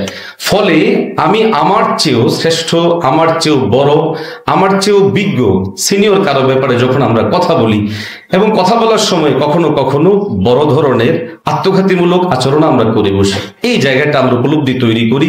আমি অবশ্যই হক কথা বলবো, কিন্তু আমি আমার অবস্থান এবং যার বিরুদ্ধে বলছি তার অবস্থানকে গভীরভাবে উপলব্ধি করে তারপরেই বলার চেষ্টা করব। আমার কোনো সিনিয়র কোনো একটা মাজলিসে গিয়েছেন, সেটাকে কেন্দ্র করে আমি এমন কোনো আচরণ করব না যাতে আমার সিনিয়রের অবস্থান নষ্ট হয়, তিনি প্রশ্নবিদ্ধ হন। কারণ আজকে আমি যদি আমাদের যারা এক ধাপ আগের আছেন অথবা 2 ধাপ আগের আছেন অথবা আমাদের যারা মুরব্বীরা আছেন, আমি যদি আমার জবানে আমার সিনিয়রকে অথবা তার চেয়েও সিনিয়রকে হেফাজত না করতে পারি, সেভ না করতে পারি, আমাদের পরবর্তী প্রজন্ম আমাদেরকে সেভ করবে না, তারা আমাদেরকে প্রশ্নবিদ্ধ করবে। এভাবে আমাদের মধ্যে অনৈক্য, বিভেদ, দূরত্ব চলতেই থাকবে। আল্লাহ তাআলা আমাদেরকে হেফাজত করেন। সম্মানিত কর্তৃপক্ষের প্রতি অনেক অনেক শুকরিয়া জ্ঞাপন করে শেষ করছি। আসসালামু আলাইকুম ওয়া রাহমাতুল্লাহি ওয়া বারাকাতুহু।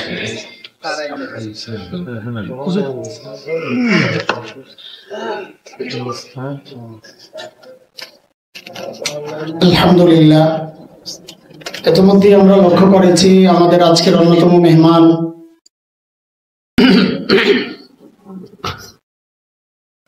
পৃথিবীতে 2টা জিনিস সবচেয়ে শ্রেষ্ঠ, একটা হলো ইলম, খায়রুকুম মান তাআল্লামাল কুরআনা ওয়া আল্লামা, আর একটা হলো দাওয়া।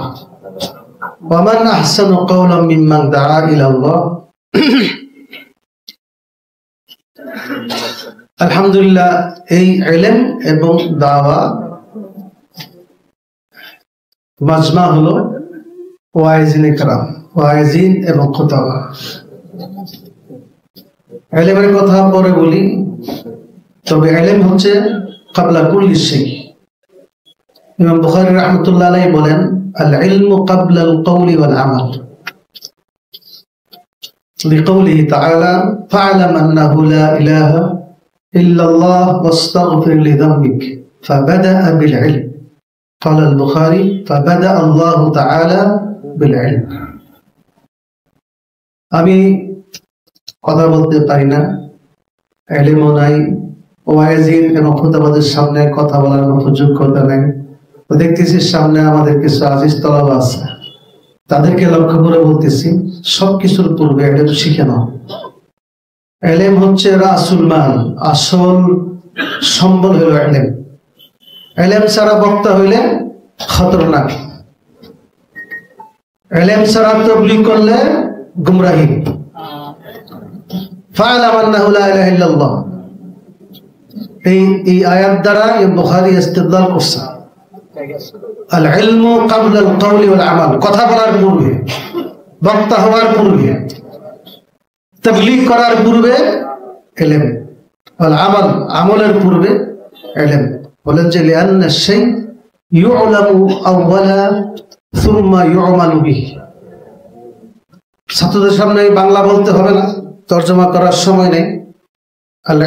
আশ-শাই ইউলামু আউওয়ালান সুম্মা ইউমালু বিহি লিআন্না আল-ইলম মুকদ্দামুন আলা আল-আমাল বিয-যাত, ওজুদুহু মুকদ্দাম ফামুকদ্দামুন আলাইহি বিশ-শারফ। ইলম ছাড়া আমলের অস্তিত্বই আসে না, ইলম ছাড়া কওল, দাওয়াত, তাবলীগের অস্তিত্ব আসে না। এই জন্য আমাদের অনেক ছাত্ররা আগ্রহী যে আমি বক্তা হতে চাই। হ্যাঁ, বক্তা হওয়া ভালো, দাওয়াত এবং তাবলীগ না থাকলে, ওয়াজ নসিহত না থাকলে জগৎ গুমরা হয়ে যাবে। দাওয়াত থাকলে, আর দাওয়াত প্রত্যেক মুসলমানের দায়িত্ব খাসাতান লিল উলামা ওয়া তালাবাতিল ইলম। তবে এই দাইয়া হওয়ার জন্য, মুবাল্লিগ হওয়ার জন্য 1 নম্বর শর্ত হলো ইলম। এই জন্য আমি অনুরোধ করব, আল্লাহ বলছেন ফা'লাম আন্নাহু লা ইলাহা ইল্লাল্লাহ, ইলম আগে, ওয়াস্তাগফির লিযামবিক পরে। ইমাম বুখারী বলেন ফাবাদা বিল ইলম, আল্লাহ তাআলাই আগে ইলম দিয়ে শুরু করেছে, ওয়াস্তাগফির লিযামবিক তারপরে আমল। এই জন্য আমি সবাইকে বলবো, যারা ওয়াইজ হতে চান, আমাদের আজিজ তালাবারা ইলমের পুঁজি অর্জন করেন। আমরা আলহামদুলিল্লাহ আনন্দিত, আমাদের ওয়াইজ দিনদের মধ্যে অনেকের গভীর ইলম আছে। যত ইলম থাকে তার বয়ানের মধ্যে বেশি কুওয়াত থাকে, নূর থাকে। এরপরে বলি, দাওয়াত যারা আমরা দিব তাবলীগের মাধ্যমে, ওয়াজের মাধ্যমে, খুতবার মাধ্যমে, এখানে আল্লাহ বলছেন আমান আহসানু কাওলাম মিম্মান দাআ ইলাল্লাহ। এর দাওয়া 3 প্রকার করেছেন। মিম্মান দাআ ইলাল্লাহি বিলিসানিহি, জবানের দ্বারা আমরা দাওয়াত দিই। ওয়া আমিলা সালিহা, আদ-দাওয়া বিল আমাল। দাওয়া বিল আমাল, আমার আমলের দ্বারাও একটা বড় দাওয়াত। জবানের দ্বারা যে দাওয়াত দেই আমরা, এর থেকে বেশি মুয়াসসির হলো আদ-দাওয়া বিল আমাল। আমি আমল করি না, আমি মাহফিলে যাই, আমি জামাতে নামাজ পড়ি না, আমার ওয়াজ, আমি তাকবীরুল্লাহ ইহতিমাম করি না, অতএব তাকবীরুল্লাহ বয়ান করলে কাজ হবে। এজন্য দাওয়া বিল লিসানের সাথে দাওয়া বিল আমাল লাগবে। আরেকটা জিনিস লাগবে, ওয়াকালা ইন্নানি মিনাল মুসলিমিন, বলবে যে আমি একজন সাধারণ মুসলমান, আমি বক্তা হয়ে গেলাম, আমির হয়ে গেলাম না। আখলাক, এই 3য় কিসিম হলো আদ-দাওয়া বিল আখলাক। দাইয়ার মধ্যে সবচেয়ে বেশি প্রয়োজন ইলমের পরে আমলের সাথে আখলাক। আখলাক না হলে এই দাওয়াত এর কোনো তাসির হবে না। আত-তাওয়াজু, এজন্য আদ-দাওয়া বিল লিসান, আদ-দাওয়া বিল আমাল, আদ-দাওয়া বিল আখলাক। ওয়া ইন্নাকা লাআলা খুলুকিন আযীম। আল্লাহ রাসূল বলেন ইন্নামা বুইসতু লিউতাম্মিমা মাকারিমাল আখলাক মা বুইসতু আইয়াকুনান নাস হুজ্জাজান মুসাল্লিন। এমন তো কোনো হাদিস নাই। বলেছেন শুধু ইন্নামা হাসাব বুইসতু লিউতাম্মিমা মাকারিমাল আখলাক। এইজন্য যায়িনু আনফুসাকুম বিল আখলাক। তালেব ইলমদেরকে বলছি, আখলাক যত বেশি ততই তুমি তোমার আমল, তোমার দাওয়াত বেশি মুয়াসসির হবে, জনগণের কাছে, শ্রোতাদের কাছে প্রিয় হতে পারবে। আল্লাহ রাসূল বলছেন আনা যাইমুন বিবাইতিন ফি আ'লাল জান্নাহ লিমান হাসুনা খুলুকু। যার আখলাক সুন্দর তার জন্য আমি জান্নাতের একবারে উপরের তালায় একটা বালাখানার জামিন হয়ে যাব। আসকালু মা ইয়াকুনু ফি মিজানিল আবদি বাদা তাকওয়াল্লাহি হুসনুল খুলুক। যাই হোক, ওয়াজ করার বিষয় না, সময় নাই। আমার আজিজ তালাবাদেরকে বলতে চাই, এই সিফাতগুলি লাগবে, ইলম লাগবে এবং দাওয়াতের মধ্যে আখলাক লাগবে। ইলম ছাড়া দাওয়াত দিলে গুমরাহ হবে। আজকে যে বিপদ নিয়ে আমরা পড়েছি, ওলামাদের এমডিতে আমাদের কিছু ভাইরা না বুঝে বেলা ইলম আজকে একটা বিপদ নিয়ে আসছে জাতির সামনে, সারা বিশ্বের মধ্যে। আল্লাহ তাআলা আমাদের সবাইকে হেদায়েত দান করুন। ইলম ছাড়া দাওয়াত বড় খতরনাক। আর শেষ কথা বলবো, ঐক্যের কথা। ঐক্যের জন্য 1 নম্বর শর্ত ফাত্তাকুল্লাহ। আল্লাহ তাআলা বলেন ইয়াসআলুনাকা আনিল আনফাল কুলিল আনফালু লিল্লাহি ওয়া রাসূল। তারপরে কি বলছেন? ফাত্তাকুল্লাহ ওয়া আসলিহু লাকুম। ফাত্তাকুল্লাহ ওয়া আসলিহু, তাকওয়া এরপরে ইসলাহ, তাকওয়া তারপরে। এইজন্য বলেন আত-তাকওয়া আসাসুল ওয়াহদা। এখন তাকওয়ার ওয়াজ করলে আমরা ওয়াইজিন আমাদেরকে তাকওয়ার ওয়াজ করতে আসছেন। এই তাকওয়ার ওয়াজ তো আল্লাহ তাআলা তার নবীকে বলেছেন, ইয়া আইয়ুহান নবী ইত্তাকিল্লাহ। নবীকে বলতেছেন তাকওয়া কথা, সারা জগৎবাসীকে বলতেছেন তাকওয়ার কথা। ওয়ালাকাদ ওয়াসাইনাল লাযীনা উতুল কিতাবা মিন ক্বাবলিকুম ওয়া ইয়্যাকুম আনিত্তাকুল্লাহ। সবার জন্য তাকওয়া, আর তাকওয়া যত, ইলম যত হবে তাকওয়া তত হবে। বুখারী হাদিস, আল্লাহ রাসূল বলেন আনা আ'লামুকুম বিল্লাহ ওয়া আতকাকুম লিল্লাহ। ইলমও বেশি আমার, তাকওয়া বেশি আমার। যার যত বেশি ইলম তার তত বেশি তাকওয়া। এইজন্য আল্লাহ বলছেন বিশাহাদাতি কাউলিল্লাহ ইন্নামা ইয়াখশাল্লাহা মিন ইবাদিহিল উলামা। মান লাম ইয়াখশা ফালাইসা বিআলিম। এইজন্য তাকওয়া ইত্তাকিল্লাহ ফিস সিররি ওয়াল আলান। তাসাউফ সকলেই আমাদের ওয়াইজিন, আমার বিশ্বাস সকলেই মাজাজ খেলাফত প্রাপ্ত। এই খেলাফতের জন্য তো তাসাউফের জন্য তাকওয়া এক নম্বর তাকওয়া। তরিকুত তাসাউফ বলেন যে এক নম্বর হচ্ছে ইত্তাকাউল্লাহ ফিস সিররি ওয়াল আলান। এরপর 2 নম্বর ইত্তিবাউস সুন্নাহ ফিল আকওয়ালি ওয়াল আফআল। এইজন্য তাকওয়ার কথা আল্লাহ নবীর ওসিয়ত, ওসিকুম বিতাকওয়াল্লাহ। আমরা যেন তাকওয়া যখন এসে যাবে ওয়াজের মধ্যে কোনো ডিস্টার্ব হবে না। আল্লাহ তাআলা আমাদের সবাইকে তৌফিক দান করুন। এই কথাগুলি খুব সংক্ষেপে ভাঙাচোরা কথা বললাম। আমাদের সবাইকে ইখলাসের সাথে, তাকওয়ার সাথে, আখলাকের সাথে আমরা যেন দ্বীনের খেদমত করতে পারি, দাওয়াতের কাজ করতে পারি। ঐক্যর কোনো বিকল্প নাই। আজকে ঐক্য হয়েছে, আমাদের মনে হয় বাংলাদেশে হাজার হাজার ওয়াইজ আছে, ওনাদের ঐক্য আমরা চাই।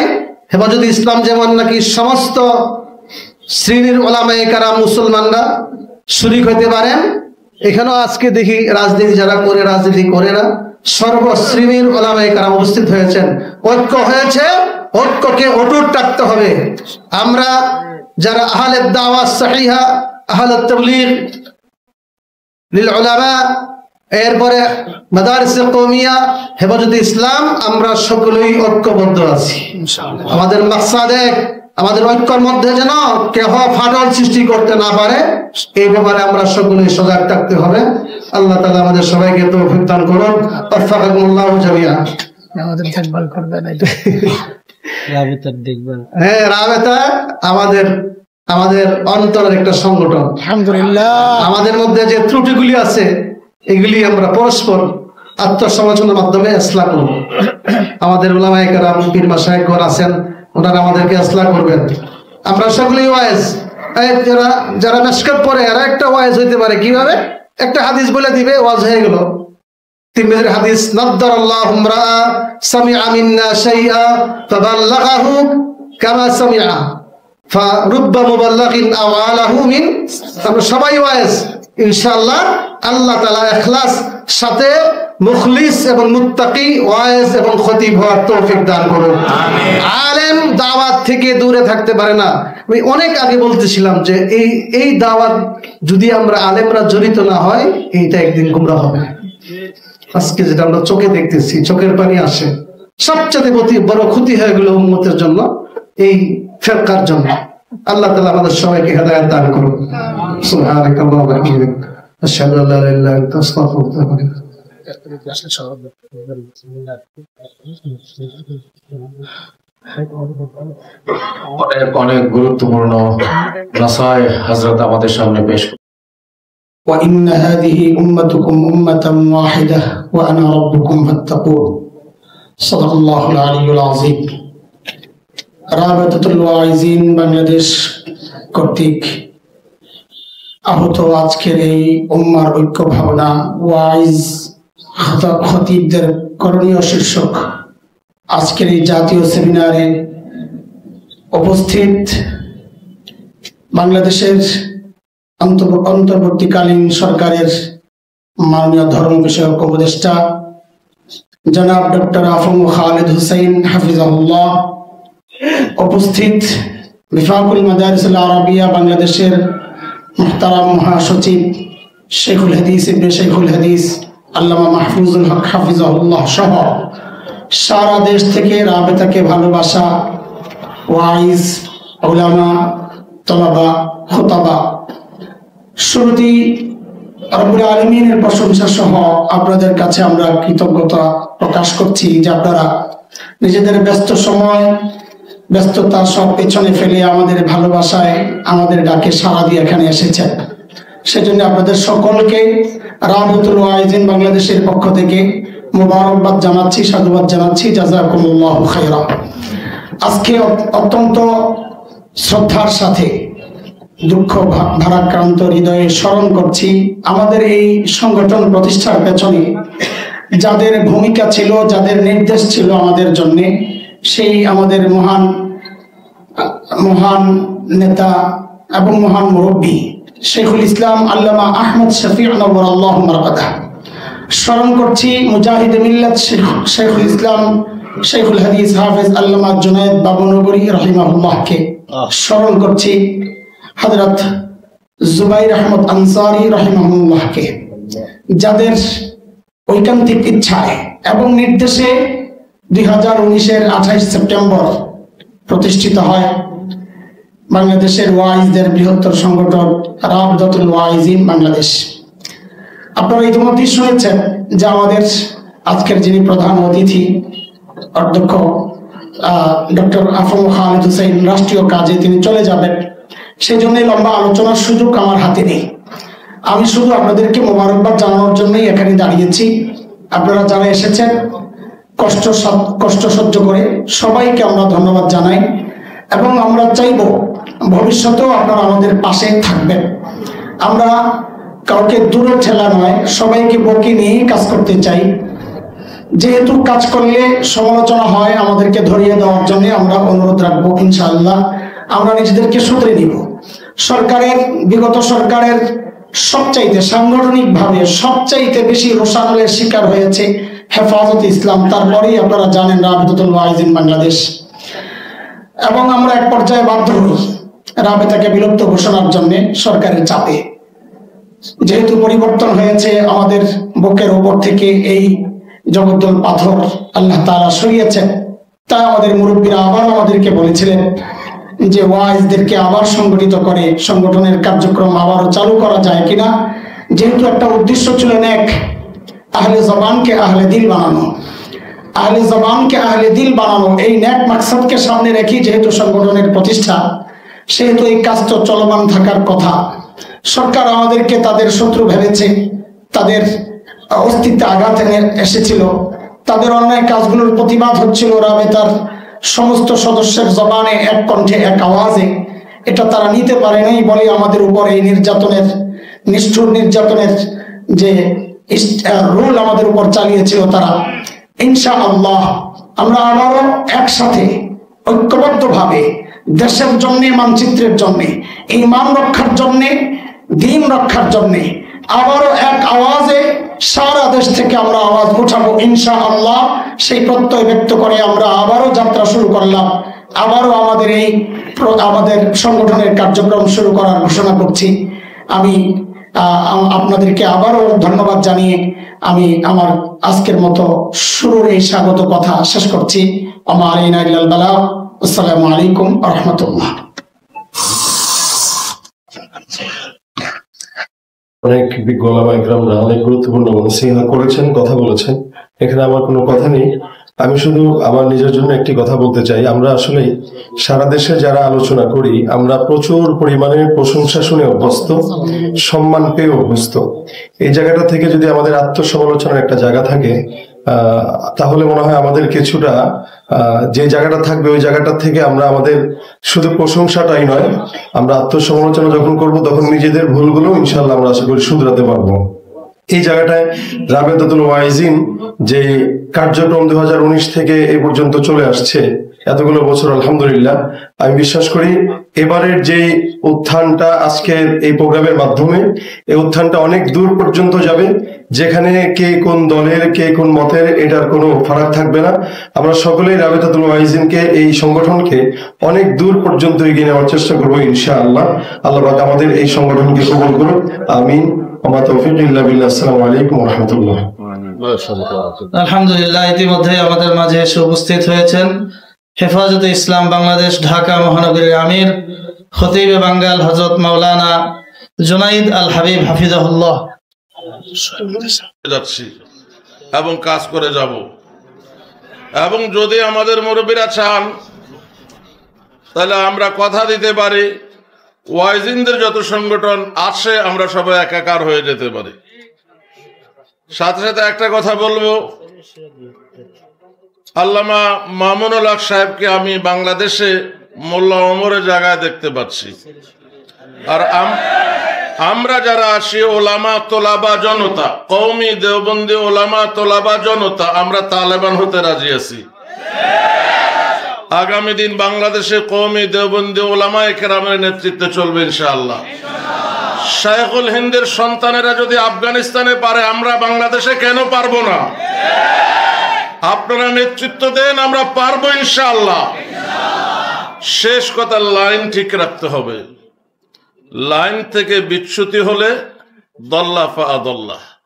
আসসালামু আলাইকুম ওয়া রাহমাতুল্লাহ।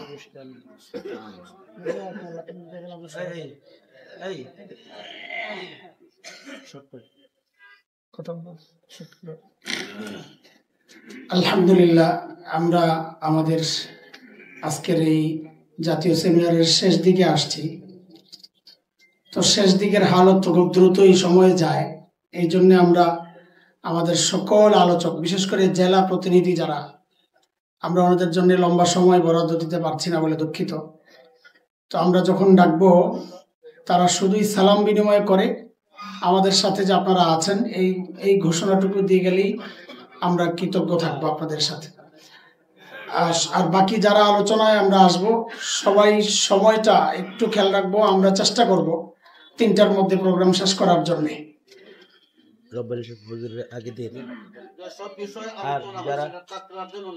জি, আমাদের অভিভাবক, আমাদের মুরব্বী হযরত আল্লাহ মুফতি আহমদ আলী সাহেব হুজুর দামাত বরকাতুল্লাহ আলী একটা জরুরি কথা বলেছেন। তাকরার কোনো কথার দরকার নাই, যদি কথা জেহেনে না থাকে আপাতত মুস্তাহজার। তো আমরা শুধু সালাম বিনিময় করে আমাদের সাথে আছেন, এইটা একাত্মতা ঘোষণা, সালামটাই একাত্মতা ঘোষণা। আমরা শুধু এতটুকুই করব। চলতেছিল, নবী পাক সাল্লাল্লাহু আলাইহি ওয়াসাল্লাম ভীত সন্ত্রস্ত ছিলেন, কি হয় না হয়, হাত উঠাইয়া দোয়া করছেন, চেহারায় পেরেশানির ভাব, আতঙ্কের ভাব। মিকদাদ ইবনে আসওয়াদ রাদিয়াল্লাহু তাআলা নবীজির কাছে আসছেন। দোয়ার সময় দেখলেন এই নবীজির এই ধরনের একবারে পেরেশান হাল। দোয়া ছাড়তেই বললেন, আয় আল্লাহ রাসূল, আপনি ভীত সন্ত্রস্ত হইয়েন না। আমরা আনসারি, মিকদাদ ইবনে আসওয়াদের পক্ষ থেকে আনসারীরা বলতেছি, আপনি জিহাদের ময়দানে যান, ভয়ের কোনো কারণ নাই। আমরা আনসারীরা সকল আপনার ডানে থাকবো, বামে থাকবো, সামনে থাকবো, পিছনে থাকবো। মুসা আলাইহিস সালামের উম্মত যেভাবে জিহাদের ময়দানে বলেছিল, ইজহাব আনতা ওয়া রাব্বুকা ফাকাতিলা ইন্না হাহুনা কাঈদুন, এরা এরকম বলছে, আমরা এরকম বলবো না। আমরা জিহাদের ময়দানে আপনার ডানে থাকবো, বামে থাকবো, সামনে থাকবো, পিছনে থাকবো। আপনি আগুনে ঝাঁপ দিতে বললে আমরা আগুনে ঝাঁপ দিব। আজকে রাবেতাতুল ওয়াইজিন এর সম্মানিত আকাবির আসলাফদেরকে আমরা বলতেছি, আমি সিলেটের প্রতিনিধি হিসাবে আপনারা যে কোনো কর্মকাণ্ডে, যে কোনো কর্মসূচিতে আমাদেরকে ডাক দিবেন। আপনারা কখনো একা নয়, আমরা সিলেটবাসী আপনার ডানে বামে সামনে পিছনে আগুনে ঝাঁপ দিতে রাজি আছি ইনশাআল্লাহ। আল্লাহ পাক আমাদের সকলকে তৌফিক দান করুন, কবুল করুন, আমিন। ওয়া আখিরু দাওয়ানা আলহামদুলিল্লাহি রাব্বিল আলামিন। শাহজালালের উত্তরসূরি আগুনে ঝাঁপ তো দিবেনি। সালাম বিনিময় করছেন মাওলানা আহমদুল্লাহ সিরাজি হাফিজাহুল্লাহ। আসসালামু আলাইকুম রহমতুল্লাহি ওয়া বারাকাতুহু। রাবেতাতুল ওয়াইজিন বাংলাদেশ কর্তৃক আয়োজিত আজকের এই সেমিনার উম্মাহর ঐক্য, এই মজলিসের সম্মানিত সভাপতি সাহেব, হযরত উলামা কিরাম, ওয়াইজিন কিরাম, খোতাবায়ে আযম। সংক্ষিপ্ত কথা হলো, আমি আপনাদের কাছে দরখাস্ত রাখি, সেটা হলো আজ 15 বছর ধরে আমি ওয়াজের ময়দানে আছি। আমার একটা পরিচয় হলো রাবিতাতুল ওয়াইজিনের জেলা সেক্রেটারি, আর একটা পরিচয় হলো সাবেক হেফাজতুল ইসলামের জেলা সেক্রেটারি, বর্তমান সদস্য সচিব, আর একটা হলো বাংলাদেশ খেলাফত মজলিসের জেলা সেক্রেটারি। মানুষটা ছোট হলেও 3টা দায়িত্ব পালন করছি। এখানে আসার খুবই আগ্রহ ছিল এজন্য যে কেন্দ্রীয় নেতৃবৃন্দদের সাথে আমাদের যোগাযোগ একেবারে কম। অত্যন্ত আনন্দের বিষয় যে আমাদের সভাপতি সাহেব, কেন্দ্রীয় যে সভাপতি রাবিতাতুল ওয়াইজিনের, উনি সিরাজগঞ্জের মানুষ, আল্লামা আব্দুল বাসেত খান সাহেব। আমার আরো খুশির খবর হলো উনি আমার ভগ্নিপতি হয়। কিন্তু ঢাকার মানুষ শুধু আব্দুল বাসেত খান সাহেবকে চেনে, আমরা যে তার শালা এ কথা অনেকে জানে না। এ কারণেই আমি পরামর্শ দিয়েছি জেলা নেতৃবৃন্দর কথা শোনার জন্য। তার কারণ হলো আমরা মাঠে ময়দানে কাজ করি, 3টা-4টা করে মামলা। আমরা বড়দের সাথে কথা বলতে গেলে সময় হয় না। আমি আশা করবো আগামী দিন এমনটা যেন না হয়। নাম্বার 2, খতিবদের সাথে আমার পরামর্শ হলো আজ থেকে 7-8 বছর আগে বিগত আওয়ামী লীগ সরকারের আমলে কাজীপুর একটা জায়গা আছে স্বরাষ্ট্রমন্ত্রী নাসিমের এলাকা। আমাদের একটা প্রবাদ আছে, যেই এলাকার মাটিও নাকি আওয়ামী লীগ করে, এমন একটা প্রবাদ আছে। তো আমি প্রধান বক্তা, এই কথাটা আপনাদের সবার জন্য প্রয়োজন হবে। প্রধান বক্তা এশার নামাজের পরে জামাতে কাফিয়া পরে একটা ছেলে উনি ওয়াজ করতে গিয়ে বলছে কোরআনের আলো সংসদে জ্বলো, এতটুক বাস। এ কথা বললো কেন? কমিটিতে আওয়ামী লীগ বলছে আজকে আর মাইক চলবে না, আজকে আর মাইক চলবে না। আমাদেরকে কিছু হাদিয়া দেয়া গাইরা মাজদা ভাত খাওয়াইয়া বিদায় করে দিছে। আমি দেখছি সেদিন প্রত্যেক কথা বলা ঠিক না। আল্লামা মামুনুল হক সাহেব যে কথা বলবেন, আল্লামা জুনায়েদ হাবিব সাহেব যে কথা বলবেন, হাসান জামিল সাহেব যে কথা বলবেন, আব্দুল বাসেত খান সাহেব কথা বলবেন, সুলতানুল ওয়াজিন যে কথা বলবেন, ওটা আমার জন্য না বলাই ভালো, কারণ আমি ট্যাকেল দিতে পারবো না। ওনারা তো জাতীয় নেতা, আমরা তো আঞ্চলিক নেতা, আমাকে তো ওখানে হিসাব করে কথা বলতে হবে। এজন্য আমি আপনাদের কাছে দরখাস্ত, মামুন সাহেব একটা কথা বলছে ওইটা আমাকে বলতেই হবে, এটা না বললে কি হয় না। এদিকে আমরা খুবই খেয়াল রাখবো, কারণ আমাকে আবার রাত্রিতে বাড়িতে ঘুমাইতে হবে। মামুন সাহেবকে হয়তো খুঁজে পাবে না, কিন্তু আমাকে আপনাকে ওখানে পাওয়া যাবে। মনে থাকবে ইনশাআল্লাহ। আল্লাহ আমাদের প্রত্যেকে সঠিক বুঝদান করুন, আমিন। আসসালামু আলাইকুম ওয়া রাহমাতুল্লাহি ওয়া বারাকাতুহু।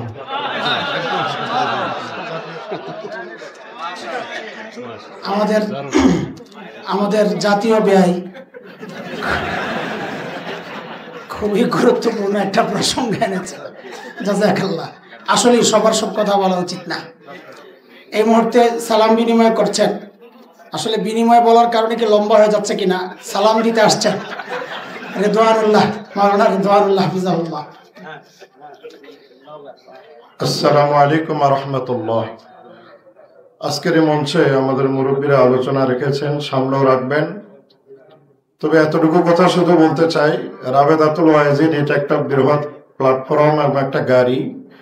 আমাদের এই চলন্ত গাড়িকে বন্ধ করে দেওয়া হয়েছে। কি পরিমাণ তেল তুললে, স্টিয়ারিং ঠিক থাকলে, চাক্কা ইঞ্জিন ঠিক থাকলে সামনের দিনগুলিতে চলবে, আমাদের মুরব্বীরা দিক নির্দেশনা দিবেন। আমরা ইনশাল্লাহ প্রত্যেক জেলাতে আমাদের সংগঠন থেকে গাড়িটা যেন চলতেই থাকে, সামনের দিনগুলিতে কেউ যেন আর ঠেকাতে না পারে, ইনশাআল্লাহ সর্বাত্মক প্রচেষ্টা আমাদের থাকবে। আসসালামু আলাইকুম।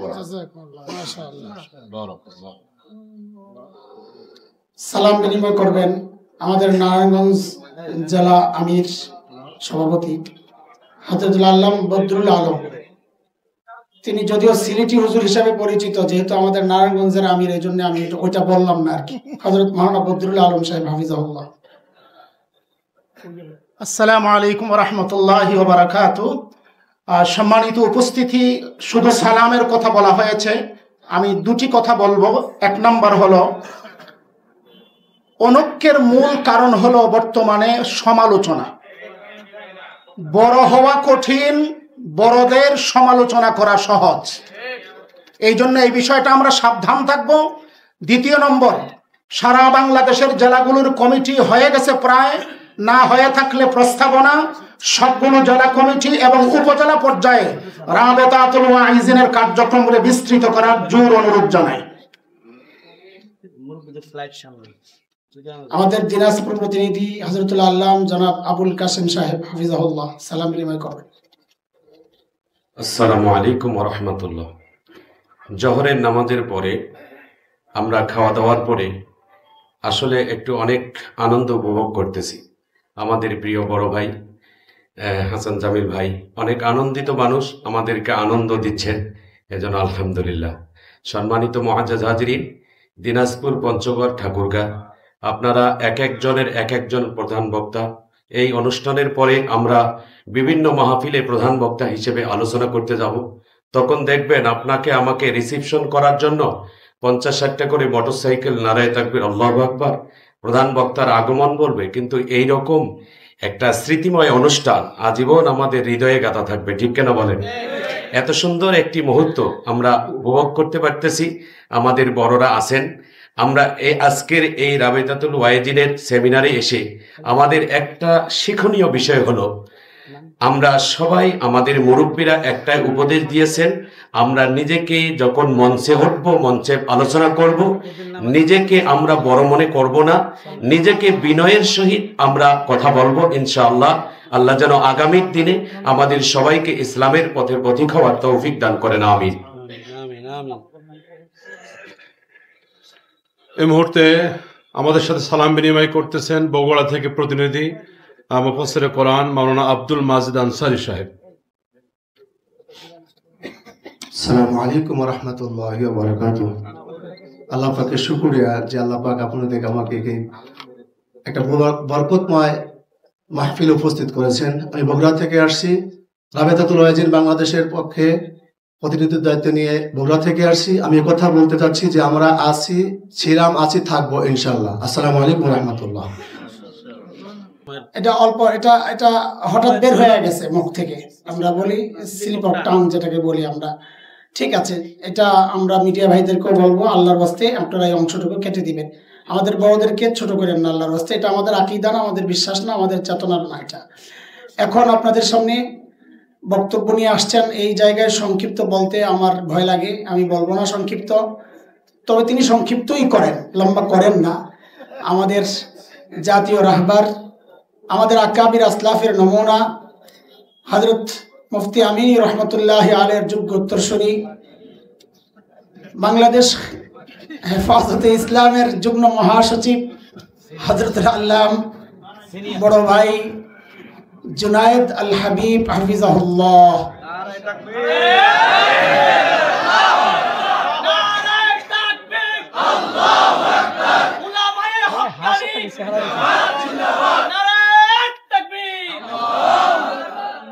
তাড়াতাড়ি সারা আসনে। আচ্ছা ঠিক আছে। আসসালামু আলাইকুম ওয়া রাহমাতুল্লাহি ওয়া বারাকাতুহু। আলহামদুলিল্লাহি ওয়াহদা ওয়াস সালাতু ওয়াস সালামু আলা মান লা নাবিয়্যা বা'দা। أما بعد فأعوذ بالله من الشيطان الرجيم. بسم الله الرحمن الرحيم.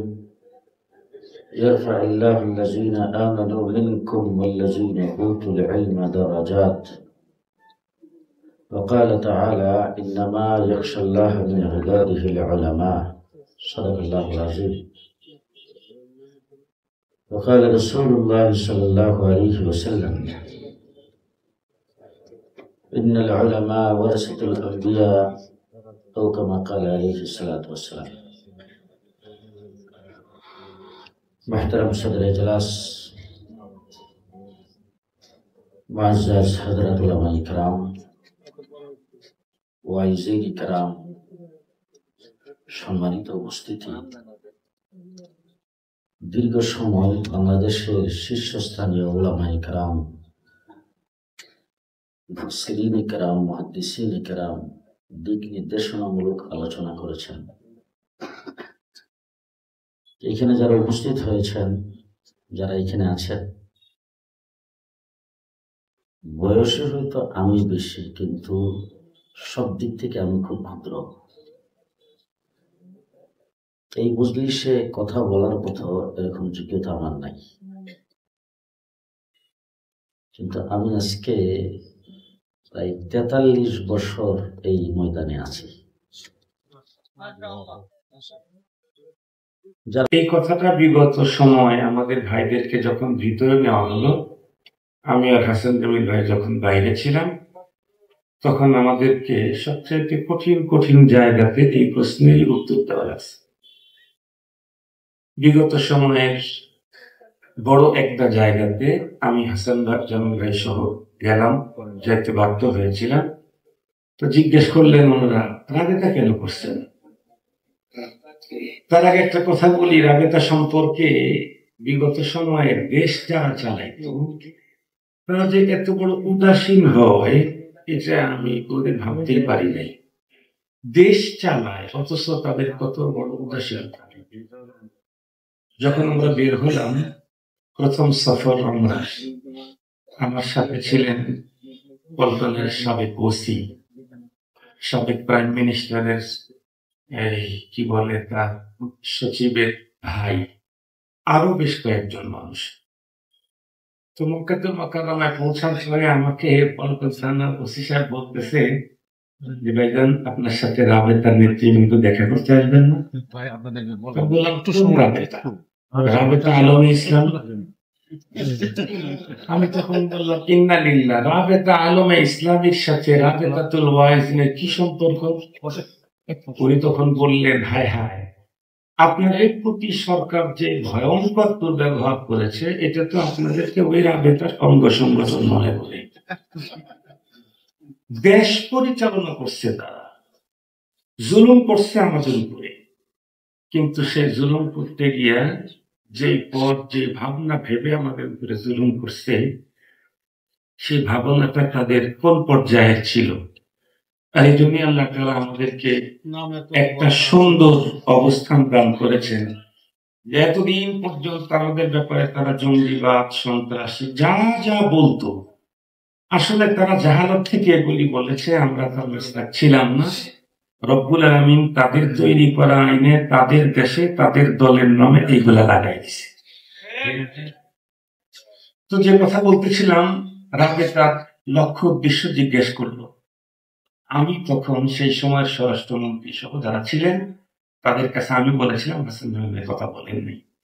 আমি বলেছিলাম যে একটা বড় উদ্দেশ্য, কিয়ামত পর্যন্ত এই পৃথিবীর মানুষ দ্বীনের উপরে চলবে, দ্বীন টিকে থাকবে দাওয়াতের দ্বারা। নবী আসবেন না, নবীওয়ালা কাজ নবীর জিম্মাদারি উলামায়ে কেরাম পালন করবে।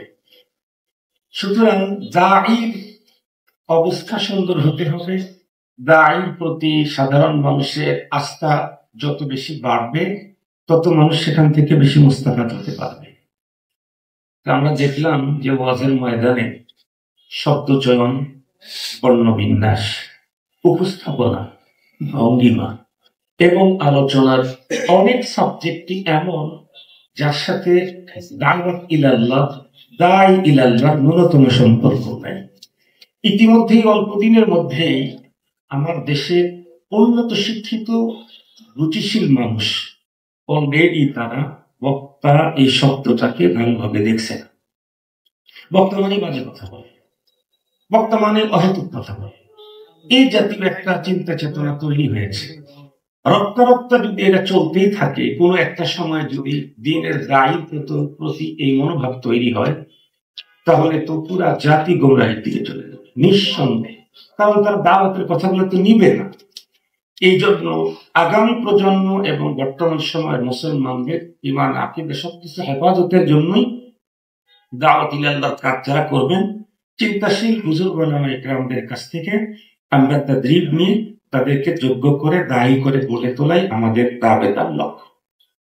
মুহতারাম হাজিরিন, ওয়াল্লাহ বিল্লাহ তাআলা আরো যদি কিছু বলেন আমি এটাই বলবো, এটাই আমার লক্ষ্য। আমাদের প্রত্যেকের একটাই লক্ষ্য যে আমরা যে মেহনতটা করতেছি দুনিয়াতে কি পাচ্ছি না পাচ্ছি, পরপারটা যেন আমার ক্ষতিগ্রস্ত না হয়, আমি যেন প্রকৃতই একজন দায়ী হিসাবে করতে পারি। আলহামদুলিল্লাহ, বড়দের প্রতিতে নেক নজর, এখন আরো বেশি নেক নজর যারা আছেন এক হয়ে যাওয়ার সম্ভাবনা আছে। ওই স্বপ্ন নিয়ে আমাদের পথ ছাড়া। আপনারা আমাদেরকে মশওয়ারা দিবেন, আমরা বড়দের কাছ থেকে মশওয়ারা নিয়ে নিজের ব্যক্তিগত কোনো মত বানায় চলতে চাই না। কারণ নিজস্ব কোনো মত বানাইলে সেই মতের ফলাফল কি আসবে আমার জানা নেই। বড়দের মতামত যেগুলি আছে সেগুলোর সুনাম, সুখ্যাতি, সুফল আমরা আমাদের চোখের সামনে যুগ যুগ ধরে দেখে আসছি। এজন্য জীবনের সব ক্ষেত্রেই নিজের নতুন পথ পরিক্রমা তৈরি করে চলতে চাই না, বড়দের পরীক্ষিত পথের উপরে চলা আল্লাহ তাআলা যেন তৌফিক দান করেন। রাবেতার প্রতি আপনাদের এই ভালোবাসা, এই আন্তরিকতা, আল্লাহ তাআলা আপনাদেরকে উন্নত জাযা দান করুন। আমিন। ওয়া আখিরু দাওয়ানা আলহামদুলিল্লাহ।